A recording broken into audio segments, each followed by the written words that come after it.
Zombie, Darkest Night, the newest mode in the zombie universe, is here. This time, the rules are different. No more parachuting, as players will be placed at random locations on the map when the match begins, and there is no single winner. Players must work with their teammates to spend one long night in the match and stay alive until the sun comes up.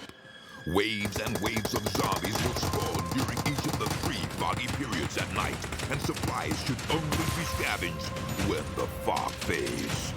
The main objective is not to defeat other players, though this doesn't mean they are harmless. Players may need to work with other teams when necessary, but should also watch their backs in case the Fragile Alliance goes south. This will be a unique experience for every player involved. This new mode also comes with a passive skill for every player. Understanding these skills will be the key to staying alive in this long night. Can you ride out the night?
Play PUBG Mobile for free.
Zombie, Darkest Night, the newest mode in the zombie universe, is here.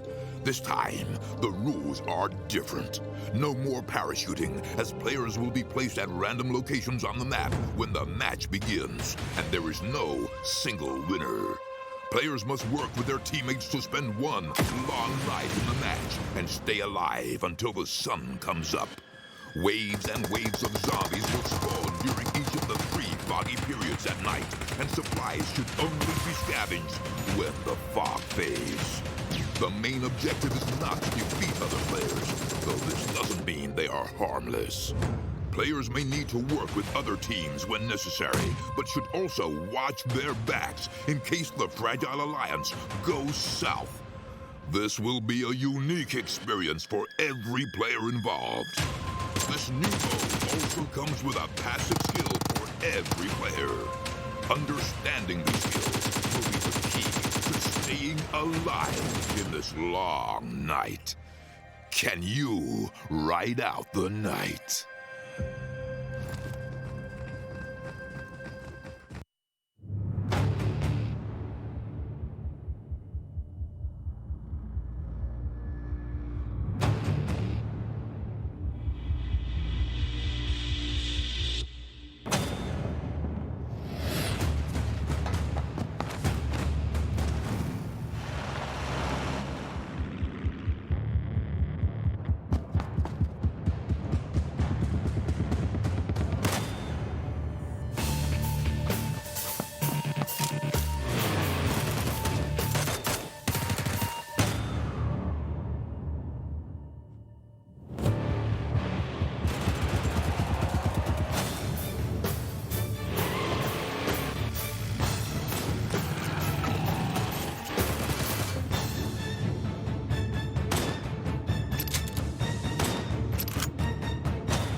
Up the skill points. Oh no, Donovan. All at Yep.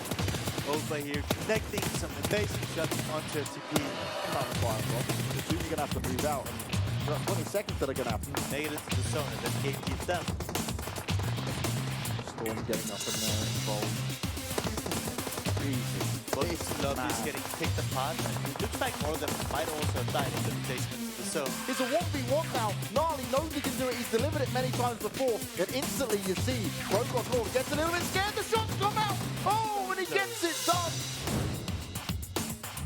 Right, that's it. On the last player, we need to play some points. Kitty's taking a lot of damage regardless. As M19, they're looking to do this to White Pulse. DM, once again, always taking these shots. White Pulse not going to be able to go away from it. Who wants some at this point? DM wants it all. But BKB is getting a piece of the pie. Is it fine? Once again, DM. Alright. We just go welcome to the lobby. The last unique wow. Look at the spray down. healing wall. The player is coming in. This is what it all comes down to. Matty looking to jump down. He finds himself the first knock on the Yasha. He's the heavy hitter for DM. Looking to get it done. They all go at the same time. Unique's under pressure, and Unique will not win this one out. I feel like I'm playing John Wick stuff there. But having so many people locked up here, if you have just a few nades, you're gonna get easy so fast away from his team. Apo, move. Move, Apo. What? Hopefully he's not surrounded by so much blue. That's so much damage. Friendly coming up on the scoreboard. Unique under pressure as well. BML putting in a lot of work here, but I don't think it's going to be enough. Isabella tries to push out first, has to move because of the storm. As he said. Nice headshot comes here. Hellfire pops out, but it's not going to work. Oh, he can land the headshot and he catches him running. That is beautiful from the long range, so he's believing he can get it done. Shots coming in. Yep. The world comes to block to survive with anyone, they get eliminated with station. He lost a lot anyway. Really go before he gets found. Houses. Hey ho, Frozen Lord. Oh no, the reload! really confident. Hey, Hope's on the hunt. He might end up just letting PUBGMOBILE go out to the zone, hanging out for so long. Matic is loving life. He sees this as an opportunity to frag out even more. Well, Enzo did start off strong. The car gets blown up as well. And also you've got to say, right, is Matic all being good, but he's trying to set him up for it as well. Yeah. They're allowing him to do it. It is the team effort that comes in. And Matic finds himself the 10th kill. Only Gonzo left. He goes out to the play zone.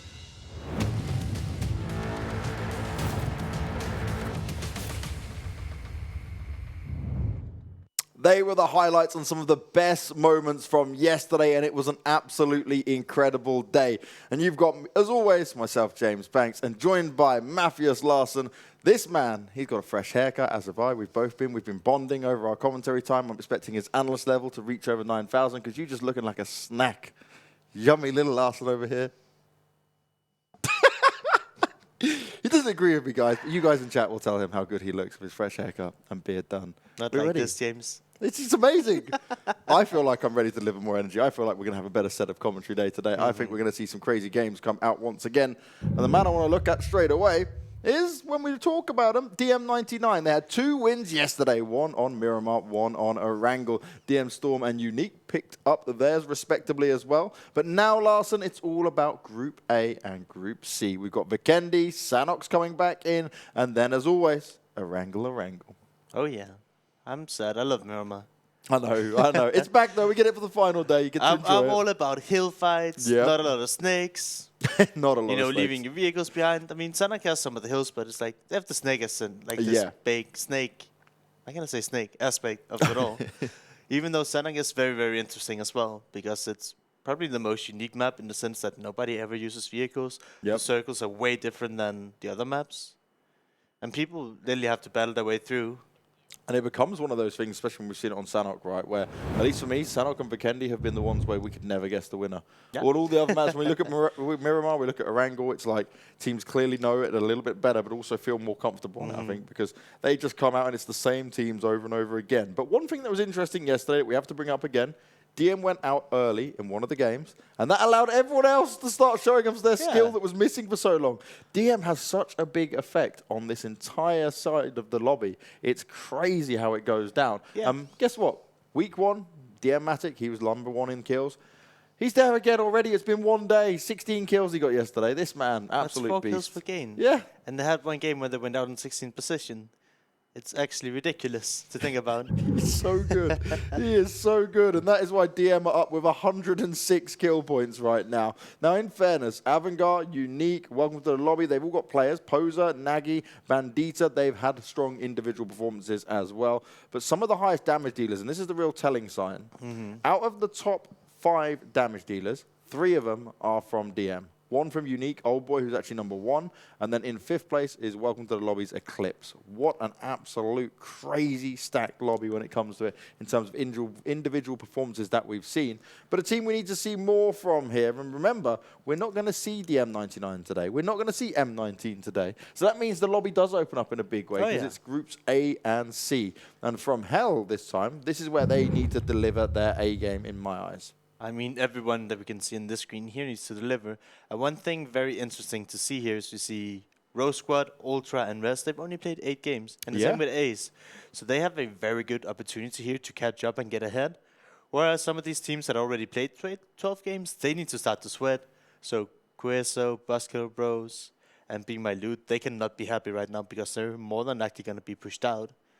And this is what it's all about, right? Because we are down to our final 2 days. Only 8 matches remain. 4 games of Erangel. We've got a Miramar in there. We've got a Sanhok in there and 2 more on Vikendi as well. It is going to be such a crazy couple of days, some of these teams. And this is not just where the nerves setting. This is where they start to think, did we mess up earlier on? Did we fail in the week 1 of the semifinals? It was too hard for us to play catch-up. And a team I want to say that about is sadly a team called CZ, because yesterday we watched their playstyle change. It was looking better. They were rotating into the circles. And they were playing a little bit slower rather than fighting, because we always said, guys, you're fighting too much. There's just too much going on here. You're not benefiting from these fights. Oh, yeah. This time around, they then died to the zone, and I'm just like, oh, God, so That's because close. they're always fighting early and they don't know how to disengage or like commit to a fight, and then just kind of get stuck hanging around.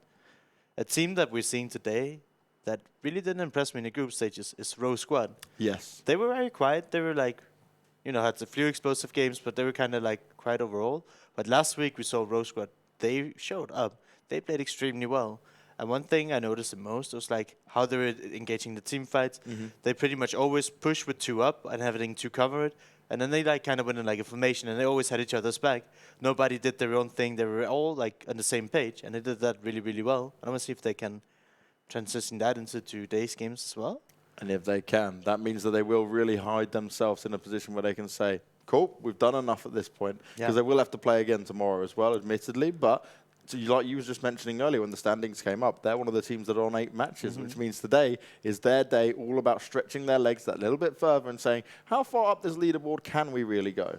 They can go really, really high. They played 8 games and they're at 150 points. And I mean, I believe number 2 has 240. So if they get like 100 points is like a little bit too much, but if they get a decent amount of points, let's just say another 60 or 70 in 4 games, which is realistic if you do good, then you're going to be right up there in the top 4, top 5. And this is where these teams and the players can grab their points, ladies and gentlemen. First place, nets you 30 points, 22 for second, 19 for third, and it's 1 point per kill. Now, a lot of teams we've seen, they try to play just off the placements, but it's the teams at the top who are the ones also fragging out, and you've got to look at it. Your DM19 that are in there, you've got to look at Avangar as examples. These are teams that will aggressively, unique as well, like teams that will aggressively fight their whole way through. The only exception to that rule is M19, who just somehow sneaky snake their way through multiple games and still walk away. We've got a lot of points, and right up on that scoreboard, they currently sit within second place. But they have 51 kills, and DM99, they're over 100. They have twice the kills. It's wild when you look at it like that, as we've got quite a southern plane over here. A lot of teams jumping out already early on. We always see that Krishkas, Bort, Zabava, Coal Mine, these are always the spots that stand a little bit more heavy contested at the beginning. Avangar always in Milnar, they never get contested. It's my chain get this map. Okay. And I love fighting there. It's like, it's really, really interesting because it's very unique. It's just a line of buildings, there's different ground levels. So you get to fight upwards or downwards, and you can just push. And I don't know, it's an awesome city. And it's kind of narrowed down to where people are. So if you're a guy who just likes to aim and frag out, and that is exactly what you like to do, Larson. Oh, yeah. Now, FromHell are on our screens, and this is what we wanted to see.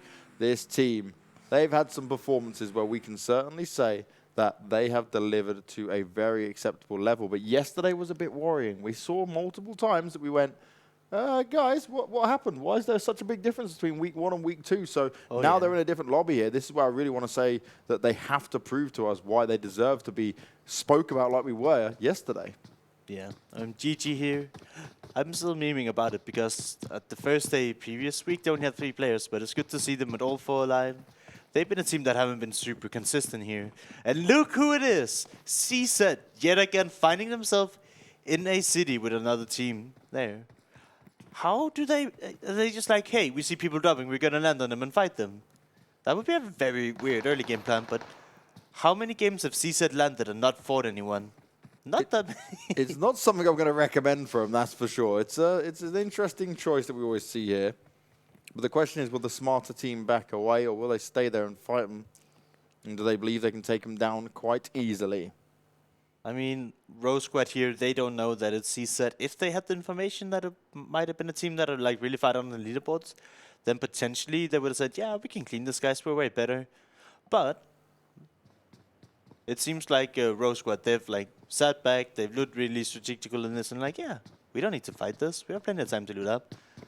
We'd much rather get all the utility, ammo, and meds that we need to play this game out, rather than trying to fight and get maybe 4 more points and potentially lose out on people. So that's good. I like to see that our top consistent teams are actually not just that much PvPing while playing.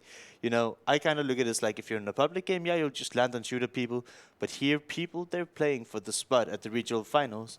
And if you can get top 2 within the regional finals, then you have a chance of grabbing some of the $2.5 million that PUBG Mobile has announced that they'll be giving out in prize money throughout this entire year.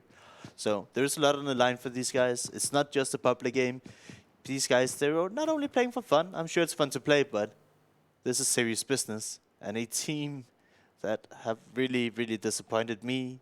They looked amazing in the group stages as white balls. And they lack teamwork. They lack the control and just having, you know, an in-game leader that can say, guys, back off this, we shouldn't do this. These guys, they're playing it like a public game, just solo rushing, always taking fights. And you can just show they're at the bottom of the leaderboards. It doesn't work. This is like, you can't just play like you would play with your friends in matchmaking. You have to take this serious. You have to come in prepared. You need to be on the same page if you want to have any chance of even getting far ahead in this competition. Well, someone that might get a little bit further ahead now is Rest. They get themselves the first knock on here. Will they be able to get the flush in? Depends on what distance that was done. And actually, that's an interesting spot to find him. Rest are now working their way up, and they are going to look to flush him out. But there are some other FTP players coming close by who will want to try and deny this. Cub by Color's one of them, trying to use the angle on the side to his advantage, but Motto's also going to go down, so that puts them now in a 2 versus 4, and Rest have a huge advantage here. Will they find them out? Solka's going to be the one leading the charge. He's got Ghetto next to him, and they're pushing him away. FTP are having to fall back, jumping and shooting. Ghetto's getting the job done. Only one more player left alive. FTP can be going out very early here. Ghetto comes in, Cub by Color, straight away in to try and get it done, but it's not going to work out. Oh, no. They keep 4 alive, and FTP are down and out of it. Our first team gone. Really well played by Rest here. They stayed together, they were playing the man advantage, and they kept it cool the entire way through. Nobody got too overexcited, and really clean from Rest here. FTP, they looked like they were really split. They were kind of torn apart. They were taking the duels one by one by one. They even had one guy go a little bit too far ahead. And it just shows you, right? You don't have to be the best player. You don't even have to be that good. But as long as you play with your team and you show up with these 2v1s, 3v1s, 4v1s, you can win every single time. I'm not taking anything away from Rest, but I'm just saying, if you play together with your team and you do it correct, you can so easily clean up some of these squads that maybe don't have as much team practice. Yeah, I think the best way that we could have seen FTP deal with that was actually just, yes, you've let one player get knocked. He wasn't being flushed. Then the other 3 stick together. Instead, it was just so many individual fights like you're mentioning, and we know that just never works. We've seen it time and time again, sadly. Rosq here, they disengaged from CZ, and they're chilling now. Yeah, the Rosq squad team have actually said this is a smart decision. We won't fight early on. We don't see a need for this because some of us could lose players, and CZ can frag at times. They just don't get very far after getting any kills. That's the problem with them. Yeah, they commit very heavily to fights rather than saying, yeah, well, points don't get, like, kill points doesn't give that much. So when you go for kill points, it has to also earn you some positional advantage to some extent that you can progress further into the game. You have to think about the long run and not just what's right in front of you. And that's what it's all about, right? Because one mistake you make in a game could come to haunt you where you think, I just had 1 point, I could have qualified. Say it gets down to that, it could be right to the wire. Yep. Now, Unique spot's interesting, right up in the north, right? Because they're going to come down, and they're going to have Rosq Squad, CZ on their way down into the circle. And for a team like Unique, they're going to be thinking, all right, let's go. Let's frag out. Let's do what we do best. Oh, yeah. One thing we haven't really touched in this circle, there's a lot of water. Yeah. Especially for this early on. And it's separated between 2 sides of the river. Even though north of Podvosto all the water is ice, so you can cross it with vehicles. But if you find yourself anywhere south of Podvosto, which was the city in the middle, if you have to cross from the east to the west or west to the east, that might become really, really difficult, and you might have to swim over, because there's not that many good bridges to take neither. So some of these teams might have to abandon their cars, go for a swim, and then fight from the shore on foot. Kind of like D-Day Point 2. Just everybody swimming across the river, trying to secure the beach. I would not want to swim on Vikendi. You'd be freezing completely. But sometimes that's just what one of your military simulation players has to do within PUBG. Luckily, it's a video game, and we don't have to get punished. Could you imagine if you went in the water and you could name for the next 10 minutes? Oh, God. Yeah. I love video games. They don't have to be 100% realistic and everything. Now, OBS, the Obstruction team, good old Macaw is on that lineup. But one thing about this team is, again, very solid in the group stages. Slowed it right down when it came to these semi-finals. Yeah. And now, again, it's saying there's a lot of pressure on you guys to not just perform, but to bring a bigger level than what you did in the group stage because you've got catching up to do. Definitely. A lot of these guys, they just haven't been preparing well enough for the higher level of competition, right? Yeah. In group stages, we got rid of the 8 worst teams, and having more teams that are not very good allows you to get away with way more mistakes. But the fewer teams you get, the higher the competition. If you make a mistake, you're going to get punished right away, and that might cost you a game really early on. And you just need to get everything together. You need to have a solid game plan for all these maps that we play, and just be on the same page, because in PUBG you have to make decisions so fast, and you can have so much information going in and out that you need to be able to not say everything, and people kind of just know, all right, the circle is about to update, be near the vehicles if we need to go crash somewhere towards the later stages, you know, when you're playing the compounds. Everybody just needs to make sure nobody's running up, you can't get crashed. There's so many fundamental things you need to do. And I can see a lot of these players, they may be lacking some of that. I really hope FromHell spot this out and go for it. It looked like one player was just breaking off to make sure he does achieve everything that's within the supply drop down there. The southern side, Avangar's rotated from Milnar all the way across to the far east side. Yep, I think we see this time and time again. They take their time looting, and then when Circle 2 is about to hit, they go straight for the center. They try to secure a good spot on, but they don't really care about it super much. In like the beginning of Circle 1, they're like, yeah, there's plenty of space to go in. I love this from the guys from FromHell. You've dropped a smoke, just using one smoke smartly means that White, you can go out there, grab it himself, have no problems, and just stops anyone from taking him down from long range and causing them a bit of a problem early on. Now CZ again, going back into the shooting range, but this time it's over towards Storm, who are rotating past them. Storm don't seem to want to have an idea of jumping out, but this is what we talk about over and over again with CZ. They love to get involved, they love to get stuck in very early on. Yeah, and this is the issue, right? They're just running in the middle of the open. If there were to be anyone around them, they could get punished really, really fast for doing that. But it is Circle 1, you do have a lot of space, and they're getting away with it just fine now. But I'm just saying, if you try to do this a little bit later on and you have people around you, you're going to get punished so fast. And we see Yasha, who's driving right past Rosq. It seems like he didn't see them, but now they're firing, and the scout from Unique makes it out alive for now, I believe. Yeah. It's going quite far forward as well by the looks of it. Yep. BKB also coming in near there. Now we can see where the teams are all pretty much got themselves in a good spot early on.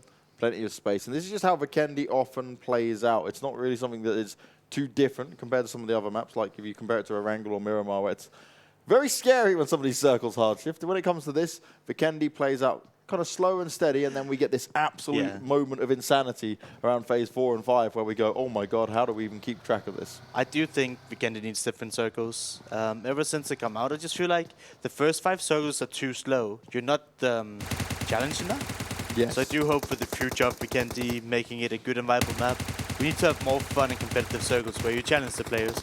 Because literally for the first 20 minutes, nothing ever happens. And I'm really sad about that. Now, Moloko from Ultra. Ultra, another team that we talk about quite highly overall. Moloko is that BSS player, my best friend. We love that gun, we love to use it. Yeah, and Ultra, they've actually been doing really, really good for Group C. I think they're one of the highest placed teams in Group C. Ultra here, Sada, not with the VSS, finds a knock onto OMG Sticks. Sticks though, he will be able to get behind cover, and the rest is going up. And I don't expect to see too much follow-up. We're just in Circle 2 right now. If you want to push this compound, that would be really, really greedy. Smart decision though for them to blow up some of their vehicles, limiting what OMGG has to work with later on in this game. It is a lot of ammo to commit, but the more damage you can do to the teams, the harder it's going to be for them to get more comfortable later into the game. It's also a big point there as well that it means that OMGG should be thinking, where do we position our cars? Because giving Ultra an opportunity like that, right, to take down one of their cars early on. Imagine if there was a couple of them all stacked up there. You know Ultra would have been spraying them down. Make sure rotation's really hard, and then Ultra have a significant advantage if they did want to push onto you. As ASC are going to next be found by Ultra. They are getting it done to start off with. Moloko spraying away. Biggers low on health, but can they stick it out for a little bit Biggie stopped longer? alone. His entire team, they're gone. So Biggie's he's going to be sold off here. Oh no, he was thinking, yes, we can go for this, guys, I believe in it. And then everyone else was like, no, no, keep going, keep going. And now Moloko's got to come round, running and spraying, running and gunning, getting the job done. And that's a very easy frag for them to find. I'm so happy we mentioned this, right? It's important to be on the same page. Yep. When your entire team is driven past this compound, you can't just crest and say, hey guys, I'm here now, turn around. It's a little bit late if that's the case. So that's a huge mistake from Biggies, and that can cost their team a lot, right? You want to keep 4 members alive. You have so much more momentum, like mentally, like, yeah, we got all 4, we can take this fight. But as soon as you lose a member or 2, you turn to play way more passive. Unless you're a top-tier team, one of the only teams you see is still really aggressive, even though they lose 1, is perhaps Unique and DM in terms of fragging, right? Yeah. They don't get scared when they lose 1, but for a lot of other teams, it goes into their head, and it changes up how they play. Massively so. As BuzzKillBros yesterday, they had a good game. They started to come in within these top 8 placements more than once, which is good to see from them.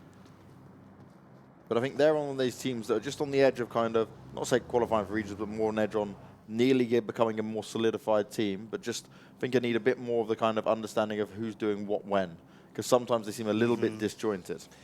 They just need more consistency. So they don't have that many top-tier placements, but they need to work on their lower placements, right? Yeah. But I don't know. I feel like they were at the lower part of the sub-16 now, and they've already played 12 games, if I'm not remembering wrongly. So I think they need to have a banging 4 games today if they want to like solidify it. You're bringing up the scoreboard. It's hard for me to remember everything, but I'm pretty sure BKB, they're not sitting super comfy. No, they're on 15th, right on the edge. This will be their last set of games. Yeah. At all, overall. That means this is where it has to really count. Oh, yeah, they need every point they can get today. I'd only bring it up so that I can tell you and make sure we're all on the same page and give you all the right information. Hey, your memory's better than mine. I have to bring it up. I just sit there and go, oh, okay. But the thing is, right, I'm not photographic memory, so I can just say, hey, this is the fact. This is exactly how it is. Yeah. I'm like, yeah, I think so. I remember it. But we did see the circle of went south. So all this water here, there's no ice, so that means you can't bring any vehicles over. Oh, Robdini, he's back on it again. FromHell now up to their old tricks. This is what we expected to see from them early on. It's being able to take opportunities like that and frag out and keep themselves going. They'll get the meds off and make sure everyone gets back to a good position of health. You just wonder how Voice and BS were over there alone. That makes no sense. Why was he so far split away from his team? But basically what I want to say is water is a huge part of the zone right now. Yeah. And none of this is ice, so you can't really bring vehicles unless you want to dare going over a bridge. So there's a ton of unplayable space right now, forcing this team to be really, really close to each other. There's the rest of his team, like in the middle of nowhere in comparison to where Weiss was. That's so strange. Games? I don't know. It makes no sense. Like, that doesn't make any sense. He's just cost Obstruction a player. And now Storm, they're in a great spot. At least they've got the right weapons for it. Some DMRs will be key in this. As Rest, they've taken down one team. They're going to look in for a second. Solke gets some return fire towards him. Doesn't expect Robdini to be so high up on top of the house. And now the rest of his team, no pun intended there, need to get involved and need to fight back. Yeah, and Solke was really, really split up on his team. It looked like he was doing it on his own without involving his team, right?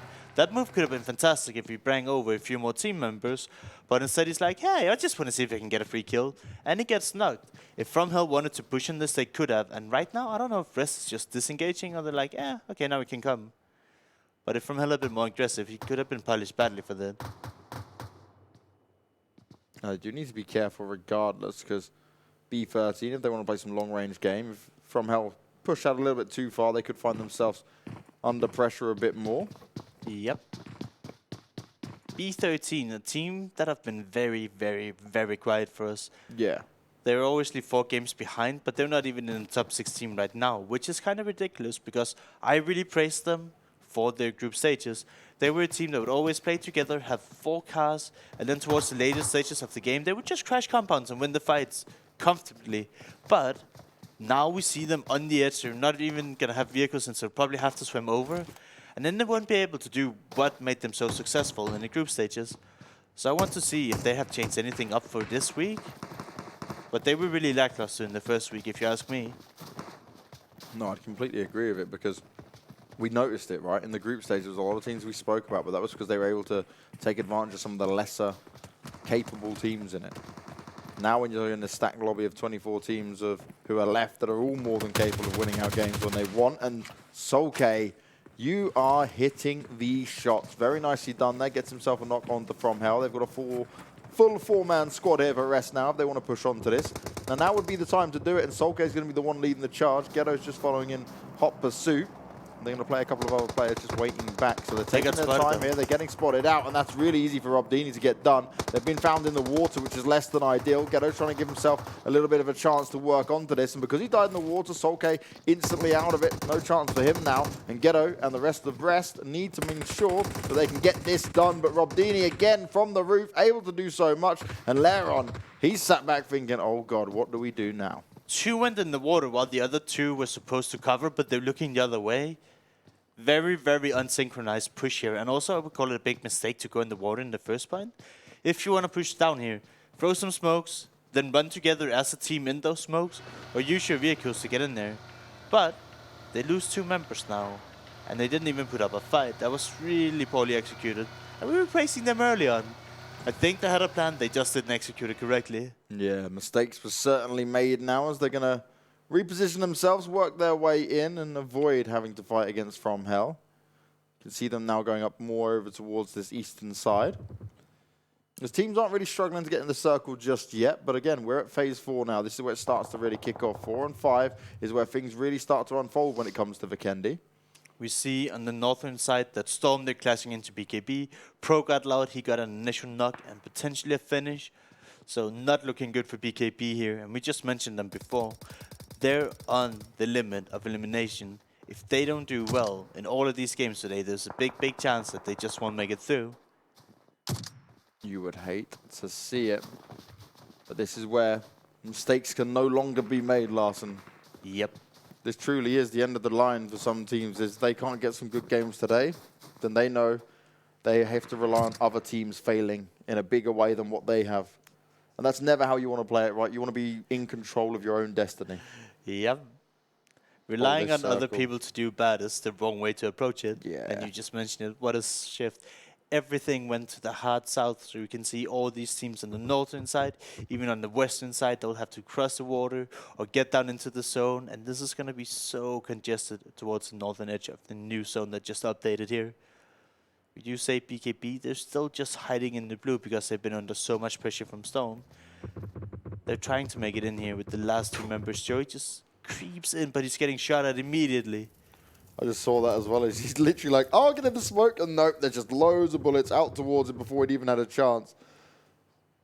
Yeah. Not a pretty spot to be in at all. No, and they have 12 seconds and then the blue moves again. And everybody who's on this northern side, like I said, they have to move so far to get in. And so many teams between them and the circle and everything is just going to go blah, blah. Blam, blam, indeed. As we've got 15 teams left, but only 51 alive, which proves that these rotations now are a lot of teams that could be just 1 or 2 players within it. Epic here, they're behind B13. They're crossing the bridge in a vehicle. B13 could get out ahead here if Epic just decides to drive by them.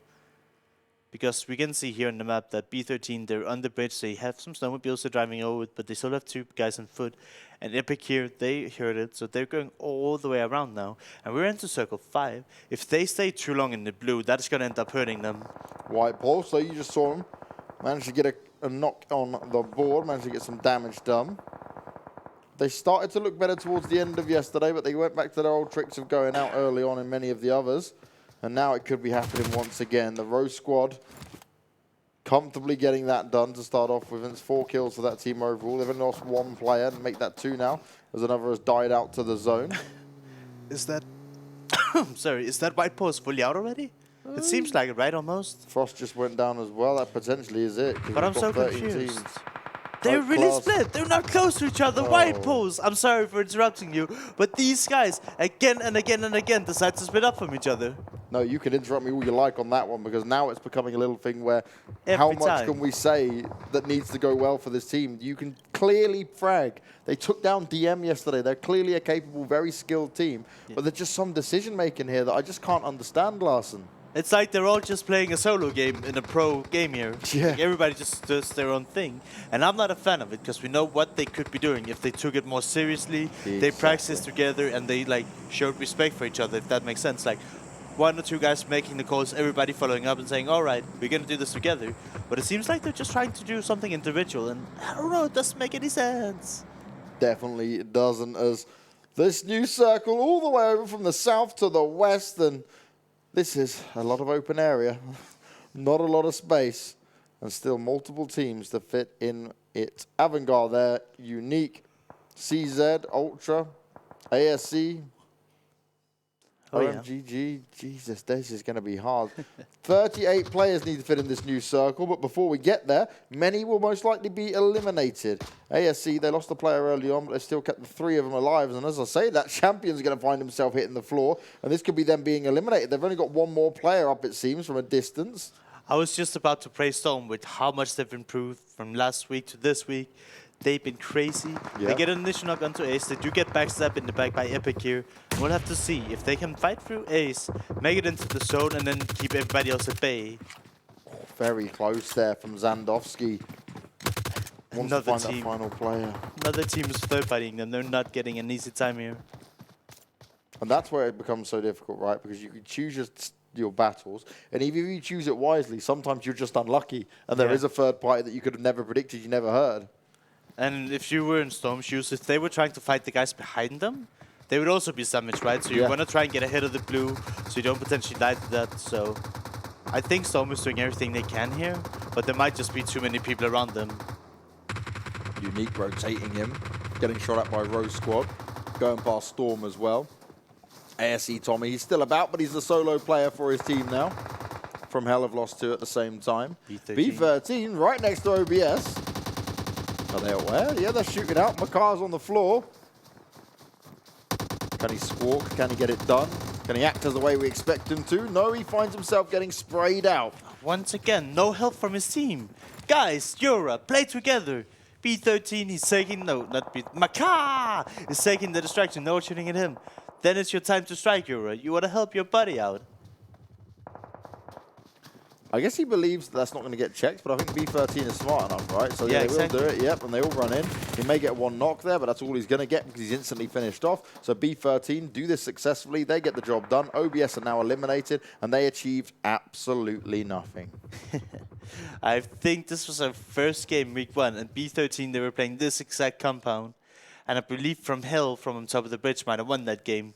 Something. Either way, it's just funny to see them back there. It's the exact same spot. OMGG and Ultra are loving life there within the circle. Avangar can't catch a break. By the time they rotated in, it's instantly shifting further and further away from them. They can't magnetize that circle to them anytime soon. As Epic, Tron, he's going to be killed off by the play zone. Sometimes it's just too much damage that is being dealt there, not just by teams, but the blue, especially when we get to this phase. Number 6 here is Nagy. He's in a really nice spot. He can hear and see what's going on. He splits up very far from his team, but he could be the creepy, cruelly snake here to do a lot of damage to the OMGG players. If he gets a nice nade off and then goes in for the kill, it could be a big play. But he needs to do something soon. We can see here, they can see here. There's about 40 seconds till the circle starts closing in again. And if Naki is caught all alone and he won't get any backups from his team, that could be really, really scary for him.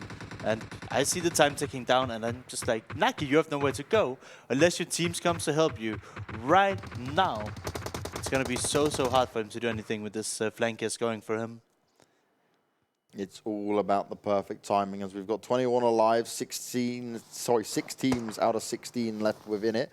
B13 got 4 players left alive now. We saw them wipe out OBS not too long ago, but they've still got to make their way in. Nagy is really just right on the edge of all of this. He can actually stand up, go in for the shots, manage to get himself 1 knockdown. Doesn't go in for the nades. Baltazar, he's going to be the one on the floor. More shots coming out here. Nagy's just on point. He's getting the job done. God finds himself knocked down. He can drop the first aid kit, but that blue's coming in. I don't think he's going to be able to out-heal that damage. So it needs to pop off and him run forward. But then he's running into 1 more player from OMGG that's there. As Bandits has spotted out the final 2 rest players, Nagy will find himself knocked. And undoubtedly, he's probably going to go down. But B13 might be able to help him out a bit here.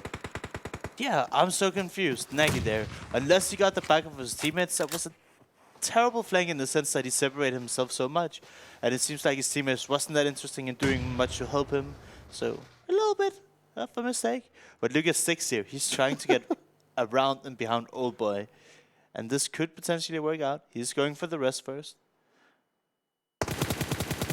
Mackie found the unique players, both of them spraying them out. Mackie trying to avoid the blue as well, as he has now got himself inside the circle. So he'll find himself a knock, but he won't find himself the second player to get killed off there. Unique, though, in a really rough position. This is not unusual for them. Unique got finished there, but he got them both in the spray. Oh, they're both. I didn't see both. Damn. So Unique, they're just playing a tad too passive, letting people be all around them. They didn't defend their position. And Avangar, they have showed up, connecting another knock onto Stark here. And they're just killing everyone on every side, right? They're not letting anyone creep up on them. They're being proactive. They're making sure that if they have to move, they can do it. And they're scaring other people away. When a team is killing this many people around you, like, yeah, we should probably not run towards them and fight it, you know? It really makes me question what Nagy was trying to do then, because Unique just fell apart after that. But Not I mean, lot Nagy made did a sense. good play, but he needed the help from Oldboy and his other teammate that was alive at the point. I believe it was Kitsunen.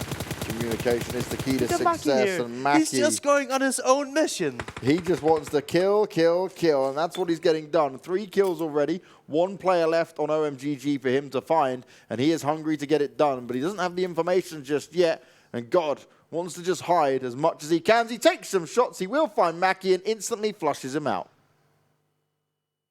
Should I just repeat myself throughout this entire podcast? Play with your team! Maki, you can go with your 2 other teammates and you'll be fine. You got killed by a solo snake. I want these guys, I've said it so many times, just go together, guys. You'll win out the trades. Gonzo's going to be eliminated. That's Avangar out now. It's Ultra, it's OMGG, and it's B13, and OMGG's God. They may be completely focused now on B13 here for Ultra, which means he could come in and cause a whole world of hurt for these guys. Oh, yeah. God here, just trying to make it up. I'm surprised that he sprints to the center, right? He could have played it slower. He has plenty of side to work with there. But he's molotoving on top of the roof, making sure that Ultra can't go on top of the little tent there. B13 here, having only 1 smoke and a few molotovs to work with. Everything's just drawn out nicely, drawn out slowly, smokes everywhere. And I'm surprised to see God being that proactive right now. Yeah, interesting to see, right? He's feeling it. I like the confidence, but I'm very scared for him regardless, because B13 are hitting all the shots. He's up against 2 teams of 4. Starts off with the first few shots. He's going to actually get it onto Dark Angel. Can he get the flush off as well? Dark Angel trying to avoid the bullets. But God will go down. It's Ultra who find him now. It's all up to Ultra to try and perform. Some grenades would be huge here as Asata's going to finish things off, at least with Kingsman getting knocked. That's 2 players now down. And OMGG could successfully help Ultra here get a big win. Ultra, you have 2 knocks. Now is your time to strike. Don't be passive. Don't let them rest him heal. Go with all 4 people and you will win this game right now. But instead, Dark Angels have been rest. He's going to heal up to full. They're going to get another rest. And then it's going to be so much harder to win this game. B13 have been gifted a golden opportunity to get the job done. Ultra didn't want to push in, yet they could have had it all to their own and taken this win already. Ultra still getting it done. Moloko starting off. He's spraying down 2, knocked on the floor. They will finish it off. They still hold on strong. But Ultra, that's a little bit too scary for my likings. Yeah, definitely. Ultra, one of the best teams coming out of Group C in the first week. They showed up today. B13, we're talking about. They needed all the points they could get. They haven't had the best of the beginnings. Good for them. Same for OMGG. Since DM is not here to clean up everything, it's allowing some of these teams that have found themselves below, I would say, the top 16 to get a lot of good points here. And I'm really happy to see it, right? Biggest surprise for me is that obviously Unique went down in 5th, but they don't have even that many kills. So a few misplays that came out from these guys, as we pointed out. It's time for them to actually understand that, wait a sec, guys, remember this lobby is not the same lobby as yesterday. You can play the way you want to play. Stick to your guns. Yeah, especially for Unique, right? They were on the northern side of the zone for the majority of this game. They could have gotten a lot more kills, but I think they were like, all right, we're just going to get in our cars, try to play really conservative and get those placement points. And I mean, getting top 5 is like 14, 15 points, so they are getting something for it. Plenty of kills on the board for a lot of teams, though. 10 in total for Ultra, so they'll be really happy with that. A 40-point way to go. As we look at the total results for this game, 40 for them, 26 for B13. Now, B13 are going to be very pleased with it. And also, Ultra, we're just going to come back to that final showdown they had there. Imagine if they didn't have that last player die out to the zone. Yeah. And there's a wild world where Ultra lose that. Them little mistakes. They may work now. They may work when you're at the semi-final stages. I guarantee you they're not going to work when you get to regionals, when you're playing against the same 16 teams going, cool, when you have a 4v2 and it's because they're resting, you don't let them rest. No. You go for that fight. You apply pressure. Like, even if you don't commit to that, right, you go around them, you shoot towards it, and you make sure they don't get those stresses off. Yeah. But Ultra just fell all the way back, let them almost fully recover, and that could have been way different than it could have been ended then and there. We were both sat there like this, like, oh no. We oh were no, like, oh I'm no. just more like, Yeah, you were angry. And I was thinking this is going to go wrong. This is going to be Ultra throwing away a game which they could have ended up winning. Sometimes that is just the way it can go, though, that it still works out. And Ultra did just hold their position. They're obviously confident with what they were doing. Moloko this time didn't need a BSS. He can still get it done without that. That's he probably didn't find one. He would have loved it. He was like, if I had it, I would have kept it. I would have been able to use it all the way through. I would have proven Banks that he's right, and it is just a great gun. All right, what we're going to do, guys, is we're going to go to a break once again. And don't forget, before that, you can check out all the information, see all the standings on clubopen.pubgmobile.com. And you can also subscribe to our YouTube channel where you've got the highlights, you've got all the VODs, you've got the VODs from the other regions as well. So head over there and click that red button, drop a subscribe. It is keeping going up and up and up into the millions, and we want to see you guys be a part of it as well. It's break time, and when we come back, we're going to Sanhok. Miramar's out the way at least for today, and we're going to see if it's going to be a snake game of Sanhok or if it's going to be an all guns blazing one down to the end. We'll find out soon. Zombie, Darkest Night, the newest mode in the zombie universe, is here. This time, the rules are different. No more parachuting, as players will be placed at random locations on the map when the match begins, and there is no single winner. Players must work with their teammates to spend one long night in the match and stay alive until the sun comes up. Waves and waves of zombies will spawn during each of the 3 foggy periods at night, and supplies should only be scavenged when the fog fades. The main objective is not to defeat other players, though this doesn't mean they are harmless. Players may need to work with other teams when necessary, but should also watch their backs in case the Fragile Alliance goes south. This will be a unique experience for every player involved. This new mode also comes with a passive skill for every player. Understanding these skills will be the key to staying alive in this long night.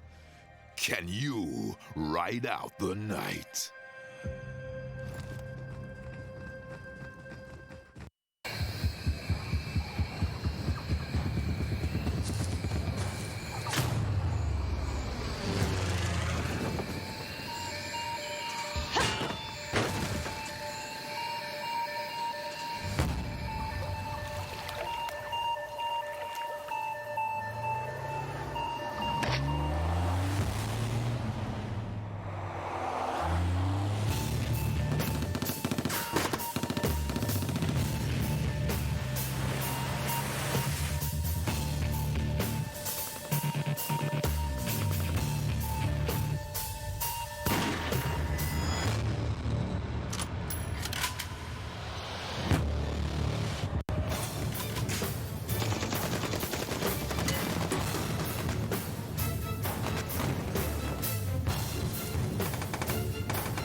Play PUBG Mobile for free.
Zombie, Darkest Night, the newest mode in the zombie universe, is here.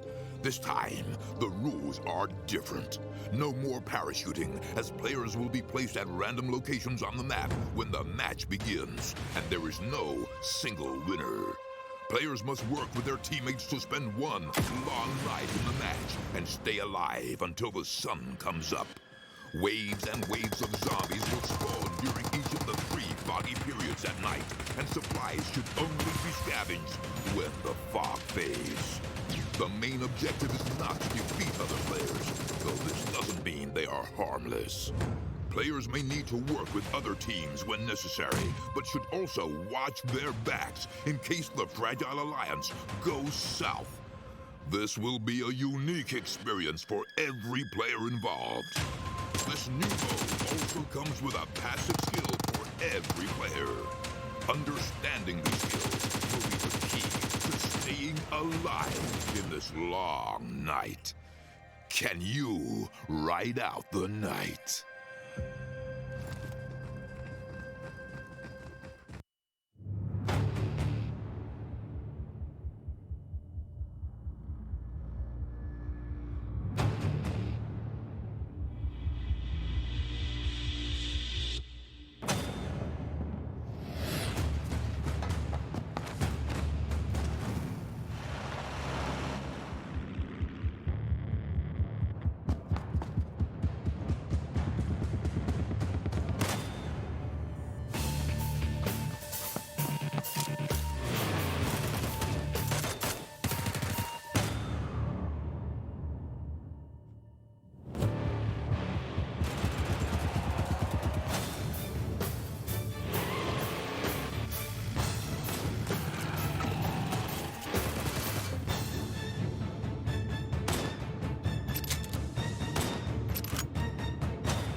Ultra were ultra unstoppable when it came to our opening game of day 2 here. Vikendi was theirs, but now we're going over to the grassy hills of Sanhok. And Sanhok always ends up, at least from mine and Larson's perspective, in a bit of these snake games that come out at the very end, and we sit there and go, it's a bit of a waiting game. Yeah. Who's going to get what? Is someone going to let it go? Is there a snake in the grass that's just on his own that could solo win it out? So many options of how it goes down. We'll have to wait and see how this one plays out. But already, Ultra back into this, looking very good, Larson. It was an impressive performance. And the good thing is, right, yes, they won, but we don't have to critique them and be super positive about everything they've done because, like you were saying, they played it wrong at the end, and that's something they need to learn from as well. And this is, if you guys are watching at home, I know you guys are typing in the comments, you're like, oh, yeah, Larson's really right about this stuff. This is because this man knows what he's talking about. He gets it. He understands, and this is loving education, or hard loving, or tough love. That's it, tough love. I've been so unfortunate that I've been able to play thousands and thousands of hours of PUBG in general, so I have a pretty good idea of what's going on. Now Rest, they add another game to it. They're up at 9 now, and they're up at 153 points. They're going to be very happy with that. The BuzzKillBros getting closer and closer to their final game, and they're just about holding on. They need to have a real strong game to come out as to FeelThePain to make it really happen. Yeah, it's not looking great for these guys. We did say yesterday, if you get around 200 points, there's a very good chance that you made it. And that means that in 3 games, they need to get 60 more points. And at the rate they've been going at, they've been getting less than 10 points per game. Yeah. So that really, really shows how much better they have to perform if they want to secure their own spot to go through, right? Exactly that. Now, Ultra, the only team who's on this board who has less than 13 games 12 played. games. 12 games played. That's it. There you go. Yeah. And they are sat there at the moment with 184 points in 8th place, and they've still got 3 more games ahead of them. Yes, that win helps them. It was 40 points, but overall, they were in a good spot regardless. So today, if they can have just a couple more standard performances like we normally see from Ultra, it should be very good for them to lock themselves into a regional final spot. Definitely. I would be very disappointed if Ultra, throughout the next, what is that? Many games. I think they're playing 16 in total, right? Yes. So in the next 6 games, if they don't get at least another 100 points, then I'd be a little bit disappointed. So I'm sure they'll end up in a top 4, top 5 position at least. And that's awesome, right? Ultra, I wouldn't say they did bad in the group stages. I believe they got like top 8, but they weren't super impressive neither. But here they've just been able to be consistent. They don't have too many early dropouts, and they do manage to close out quite a few games to get to those top 3 positions, netting you all these points. And they have a decent kill count for just played night games as well. Now we look at the head-to-head between M19 and Team Unique. Unique, they didn't have a terrible performance, right? But it wasn't the performances we saw from yesterday. We're looking really confident. We praised them highly. But it won't take them long to hopefully leapfrog over M19. But both these teams, when we talk about the 200 points, they're most likely safe regardless, especially 100%. When they're 237 and 241 each. You just do the quick maths on how many points are available, and we'd have to see some of the most insane games in the world over the next day. For some reason, I thought Team Unique had way more kills. They only have 10 more than M19. So that's actually quite interesting because we speak about the differences between these two teams, but maybe it's because Unique just over this week came out all guns blazing a little bit more, right? Where it was not what we would normally credit them for. So I think the way I look at it is M19, they maybe get a few kills every game, whereas Unique, they either get 15 kills or they get 3 kills. Yeah. There's no like in between, where M19 maybe have a little bit like, you know, okay, we'll maybe just sneak up 4 or 5 kills every game. That end game yesterday for them on Erangel, right? They just fragged out non-stop and still walked away with like a top 6 position. So it can happen. It can go that way for them. Sanhok is going to be very interesting, though. Yeah. It is such an open area. It is it's hugely reliant on the compounds that you do have. But we've had so many endings where it's just not been possible for these teams to stay in. Yeah, and one thing, you mentioned compounds. Sanhok compounds are probably the worst buildings in the game, close to mirror buildings. Because if you go into Erangel, you go in a house, it's 2 stories, 360 view, you see everything. The Sanhok buildings are like small 1 stories, and more often than not, the windows are so awkward that you can't really make sure nobody sneaks up on you, right? So the compounds can be good if you like need to gatekeep, like people crossing a road or something, but they're not that amazing. So you actually see a lot of people just playing in the hills, fighting each other out, taking their anti-snake venom with them in their pocket, hoping they can see everything in front of them. Anti-snake venom. I can just imagine a team loading up their guns with anti-snake venom and like in the grass. That basically means you turn the brightness up to the max. You like burn your eyes out just so you can make sure you see anything that looks off in the grass. Oh God, and that is hard to see him as well, right? It's difficult when it comes to it, and we've seen it many times, especially on Sanhok. We talk about the snake game. Some of these teams, we have like 5 teams left in the circle. 3 of them are solo, and then 2 full teams. And actually, the team that gets the most help from the snakes, the solo snakes, is the one that ends up winning because it's like, well, now we can just pick the solos apart. This is fine. Yeah, and that's also kind of the problem, right? When you have a team with a lot of life, you need to be able to clean out those snakes a little bit earlier on, than, like not in the very last circle, maybe a few circles before that, because they probably fought, but then they have the 4-1 or 4-2 advantage. Then you can clean them out, because if you don't deal with them earlier on, they're gonna come back to bite you. That's the noise Larson makes for the snakes. They're doing the biting as we go for pretty even play. And I'll take this. It's not completely central, but it's almost there, halfway there, living on a prayer. You never know. Overall, for these teams, though, they should be able to get to where they want to sit. And most importantly, I'm going to be looking at teams like ASE, B13, Ultra to see what they can do this time around again. And Avangar, yes, you're in a great spot. Yes, you don't have too much to worry about, but yesterday, earlier's game, they played the Vikendi game just gone even, was pretty poor from an Avangar perspective. Yeah. Too much solo playing. That is true. And I'm really, really sad to see some of these top-tier teams, they're doing so well, but then they don't play off each other. You need to trust in your teammates if you want to do well. This is not a solo game. If you want to do that, I'm sure there's plenty of other solo games out there, but you need to rely on your teammates here. As we see, Unique, they have landed on top of FeelThePain. And Epic, I can see in the distance. So these guys here, at least Unique, they might feel like they've qualified and they want to solidify the space in the bootcamp. As we see Nagi, he gets found out. From where? Oh, it's... just by the side, yeah. Cub by Carla finds themselves to knock. Nagi's now going to be under a lot of pressure here on where he might want to go. Unique now needs to play this smart. They're a little bit more split up than what FTP are. But I like this, right? Unique, they haven't dropped here before, I don't think. And they're like, all right, we made it through. But we feel like we can improve our Sanhok games. And the first thing to do that is scare everybody else away from the bootcamp. So I'm actually not against this, even though they're doing something new, right? I love this from Nagi. They go up top, he goes back down. He's like, you're not going to finish me yet. And hey, do it. Play it smart. Try and stay alive as long as possible. Old Boy's taking some damage at the same time, though, which isn't what you want to see. Yep. There's one thing I want to point out though. If you're a team that wants to land in a place you maybe haven't had too much practice in before, you need to have a game plan, and that should be you land in the same area together. Yep. You don't ever die like Nagy just did. And then, if you want to scare another team away, you need to win the fight convincingly. So don't put yourself in a position where you can lose team members. You want to be like, alright, if we just kill 2 of them and keep all 4 alive, we won. That's a win.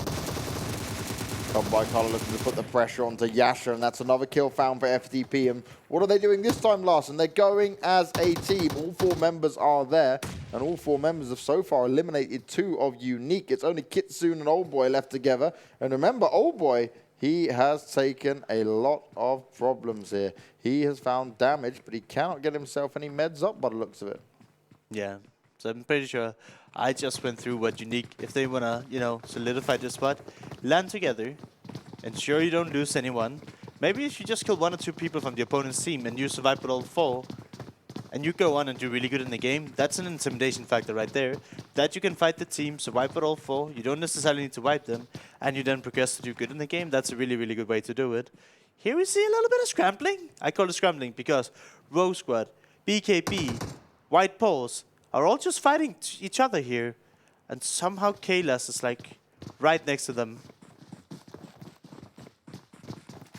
Class needs to play this well. It's done a lot of damage. There's some players on BKB with low health, and Terry's going to find one at least. Joey's got to be careful as well, and Class, he's just waiting out to see how he's going to approach into this. And like you said, when it comes to these compounds, on a map like Sanhok, they're not easy to fight within. Goes in for the finish off. Class not going to allow them to get any reses up in there. Joey's gone down to the grenades as well. And Chris is just standing here on the side, letting White Balls wipe out his entire team. And now he's trying to hide, but he's making sound. They know exactly where he's at, I would assume. And he didn't even get himself to knock a player down. BKB are going to be eliminated in 16th place even. 15 teams remain. Rose Squad, they did lose 1 player as well. You saw Andy knocked out of it. So unless BKB straight up win the next 2 games, they have to rely on other teams to perform really, really, really poorly for them to get qualified in. So they're in a really scary spot. B13 under pressure here though. Storm's getting it done. We're following Pro Godlord. And they found 1 kill. And there was, I believe, 1 knock, 1 kill. Was there another knock to be found? Storm is probably the team that have impressed me the most over this semifinals, just with how well they have managed to adapt to this semifinals and improve themselves. They've been crazy good. They get to the top 8 every single time, I would say, and they net up a lot of kills. They're doing it with style. I'd agree as well, especially what we saw from him yesterday, right? It wasn't just the win, but it was all the games they managed to get done and how they did it. It was a good feat to see from those guys. Oh, yeah. Avangar here. This is very typical for them, right? Yeah. They go far, far to the south, make sure they're not really close to anyone, and then they just slowly creep their way up. They love it. Yeah.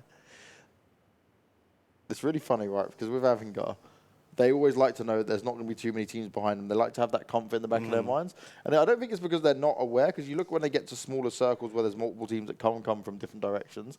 But I think they like the beginning few minutes to be like, Yeah. we know we don't have to worry from our backs. We can fight what's in front of us and rotate backwards if needed to just get out of a fight, to disengage when required. As Frost, Class, they're making their way forward, but they're making their way with their teammates towards OMGG, who could potentially give them a hard time. They've only just got to this position as well. CZ near the rest of the Row Squad members. Yep. They're split up as well.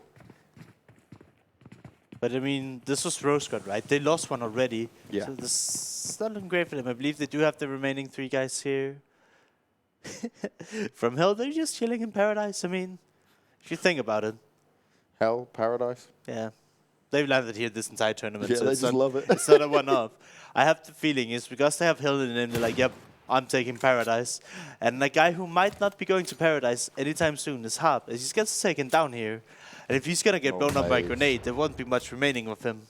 All those nades going across as well. Melo's going to go and get the res off, but they're still heavily outnumbered here. And this means that CZ's attention is going to be turned to him as the next circle pops, and those teams currently fighting out down towards the southwest. They are not currently in it. Avangar will comfortably make their way in because they've done what we talk about, what we know they do best. Unique, Epic, OBS, they're going to be very happy overall because they are pretty much dead center. Yep. One thing we're a little bit sad about is there's not enough water in. These guys are having too easy of a time. But that doesn't go for everyone. As CZ here might have been found by Sulke, who's off on his own. If not, it's Rosq who have answered back. But either way, Sirhat here, he's on his own. His teammates is far away from him, and he can't get rest. And Sulke is running over to finish him.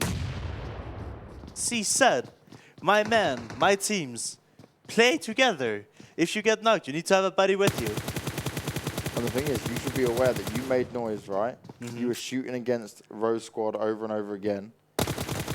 You should have expected that teams will come and challenge you. Look around, group up then. I don't mind them being split apart at the beginning, right? But then as soon as you have started to make some noise, either keep looking around you and make sure you can back away, because that's not the way you live to fight another day here, boys. Comes just hiding in the hut. Melo's down below him, throned up and ready. They've got a smoke down for Rosq. CZ do not want to disengage. We're going back to the typical CZ play of, we're not in the circle, but let's fight. Hey ho, let's go. I was praising Rosq coming into today, but right now I'm a little bit disappointed. They had one guy who just got caught out alone in the beginning. And here these guys, they're just hunkered down in their buildings. They're not in the zone. They're not trying to do anything. But yeah, as you said, CZ, they're just like, oh, this guy's in front of us. You gotta stay here. A team that is proactive as heck is pressed. So okay, he was off on his own picking up CZ. Now he's regrouped with his team and he's fighting OMGG. These guys, they're loving it. And they're connecting all the shots, taking down sticks. And look at Sulke, he's moving up. I want to see him have at least one more member coming over. We see Ghetto cutting the bit. Oh no! Just as he goes over though. Baltazar, he finds himself the knock. Instantly, Sulke is able to reply. Sulke is going straight in for the finish off. He is not messing about. And OMGG once again, they're going to be getting a bit of pressure stuck towards them and being split up now with just two players left, or one player, sorry, just left alive. So CZ, they disengaged. They made us bite our own words. We were wrong. They disengaged, but now Apo, he's been taken down and he's going to bleed out now. Rosq are behind them. They could cross this bridge and maybe get some shots into the water, but these guys are playing slow. Look at that. He literally has nothing at the moment. Yeah. No bandages. He just was giving one painkiller and giving one first aid. But pretty much nothing left on these guys. And you can see CZ. They're setting up a trap here. If Rosq goes for the swim, the CZ members here, they're ready to respond. But Rosq, they're in where they are, by the bridge. Oh, Hoka, what are you doing? Oh, no. He jumps up in the water. He gives away his position. They all start shooting at him, and he is instantly going down. That's what happens when you're playing around in the water. You got to either play it smart or drown on out. Raindex, isolated, alone, lonely, crying for help. There's smoke down, but there's more Rosq members coming up towards you. They don't want to overextend or overpush just yet, but they know exactly where you'll be hiding, and the grenades are now going to get involved, and they're thinking, is he maybe prone? No, we'll go for the far play. The nade goes over the top. Raindex takes a little bit of damage, over half health gone off him now. This is where they're going to try. Is he going? Okay, his team is with him. I want to see them just go together here. Play it nice and slow now. Hold the angle. And they did it. Good job. But they're in a 3v1. They shouldn't lose anyone. They didn't. He was instantly dead, so I'm surprised they're looking for more members. Maybe a little bit of nerves. That was kind of close. If Hap didn't stay alive there, they might have lost one of those guys. So good on them. Staying alive, playing as a unit there. Staying alive. Staying alive. Oh, good. FTP, Epic. Unique Storm, OBS, White Pulse, Ultra, Avangar, all getting within this circle. FromHell coming in from up north. Plenty of teams within this circle as well. And actually, good amount of compounds to sit within here. So it's not one of these open endings that we've usually got when it comes down to Sanhok. I swear, the difference we see in teams that are doing good and doing bad, OBS, they're all just sitting, not doing anything now. Barely even doing anything. They're the ones that are at the bottom, and the teams that have these compounds, they're playing proactive, they're shooting at things all the time. They're the ones that are already warmed up, they're just closing out the games. But these teams that are just like super passive, almost falling asleep, we never see them pop off.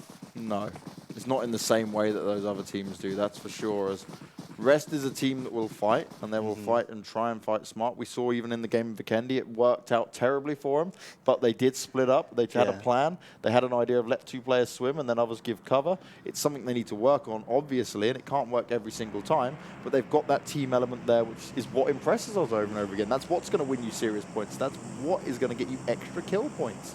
Yep. And I just want to say, when we see Unique, DM, and other of the top teams within the compound, they're barely even playing in the buildings, always moving around, making sure if there's anything they can shoot at, they will shoot straight away, holding people at bay. Epic here, also, you know, standing by the windows, they're ready, they're moving around, checking, nobody's coming down, and that's how you keep yourself ready for action, right? If you just put your phone away and you're like, all right, we're in the zone, we're chilling, you will never be ready. That is when you get caught with your pants down as it be. That's what you never want to have happen. We see Unique here, they lost 2 of their members really early on in the bootcamp. They changed their drop up a little bit, so they're just going to be looking to laying prone as close to the center as possible and try to go for all those placement points they can achieve here. And they find themselves between 2 squads. But since they're not trying to kill anyone, they're just trying to blend in, honestly. Can't blame them for that. As we're going to see FTP, they had that really good push onto Unique.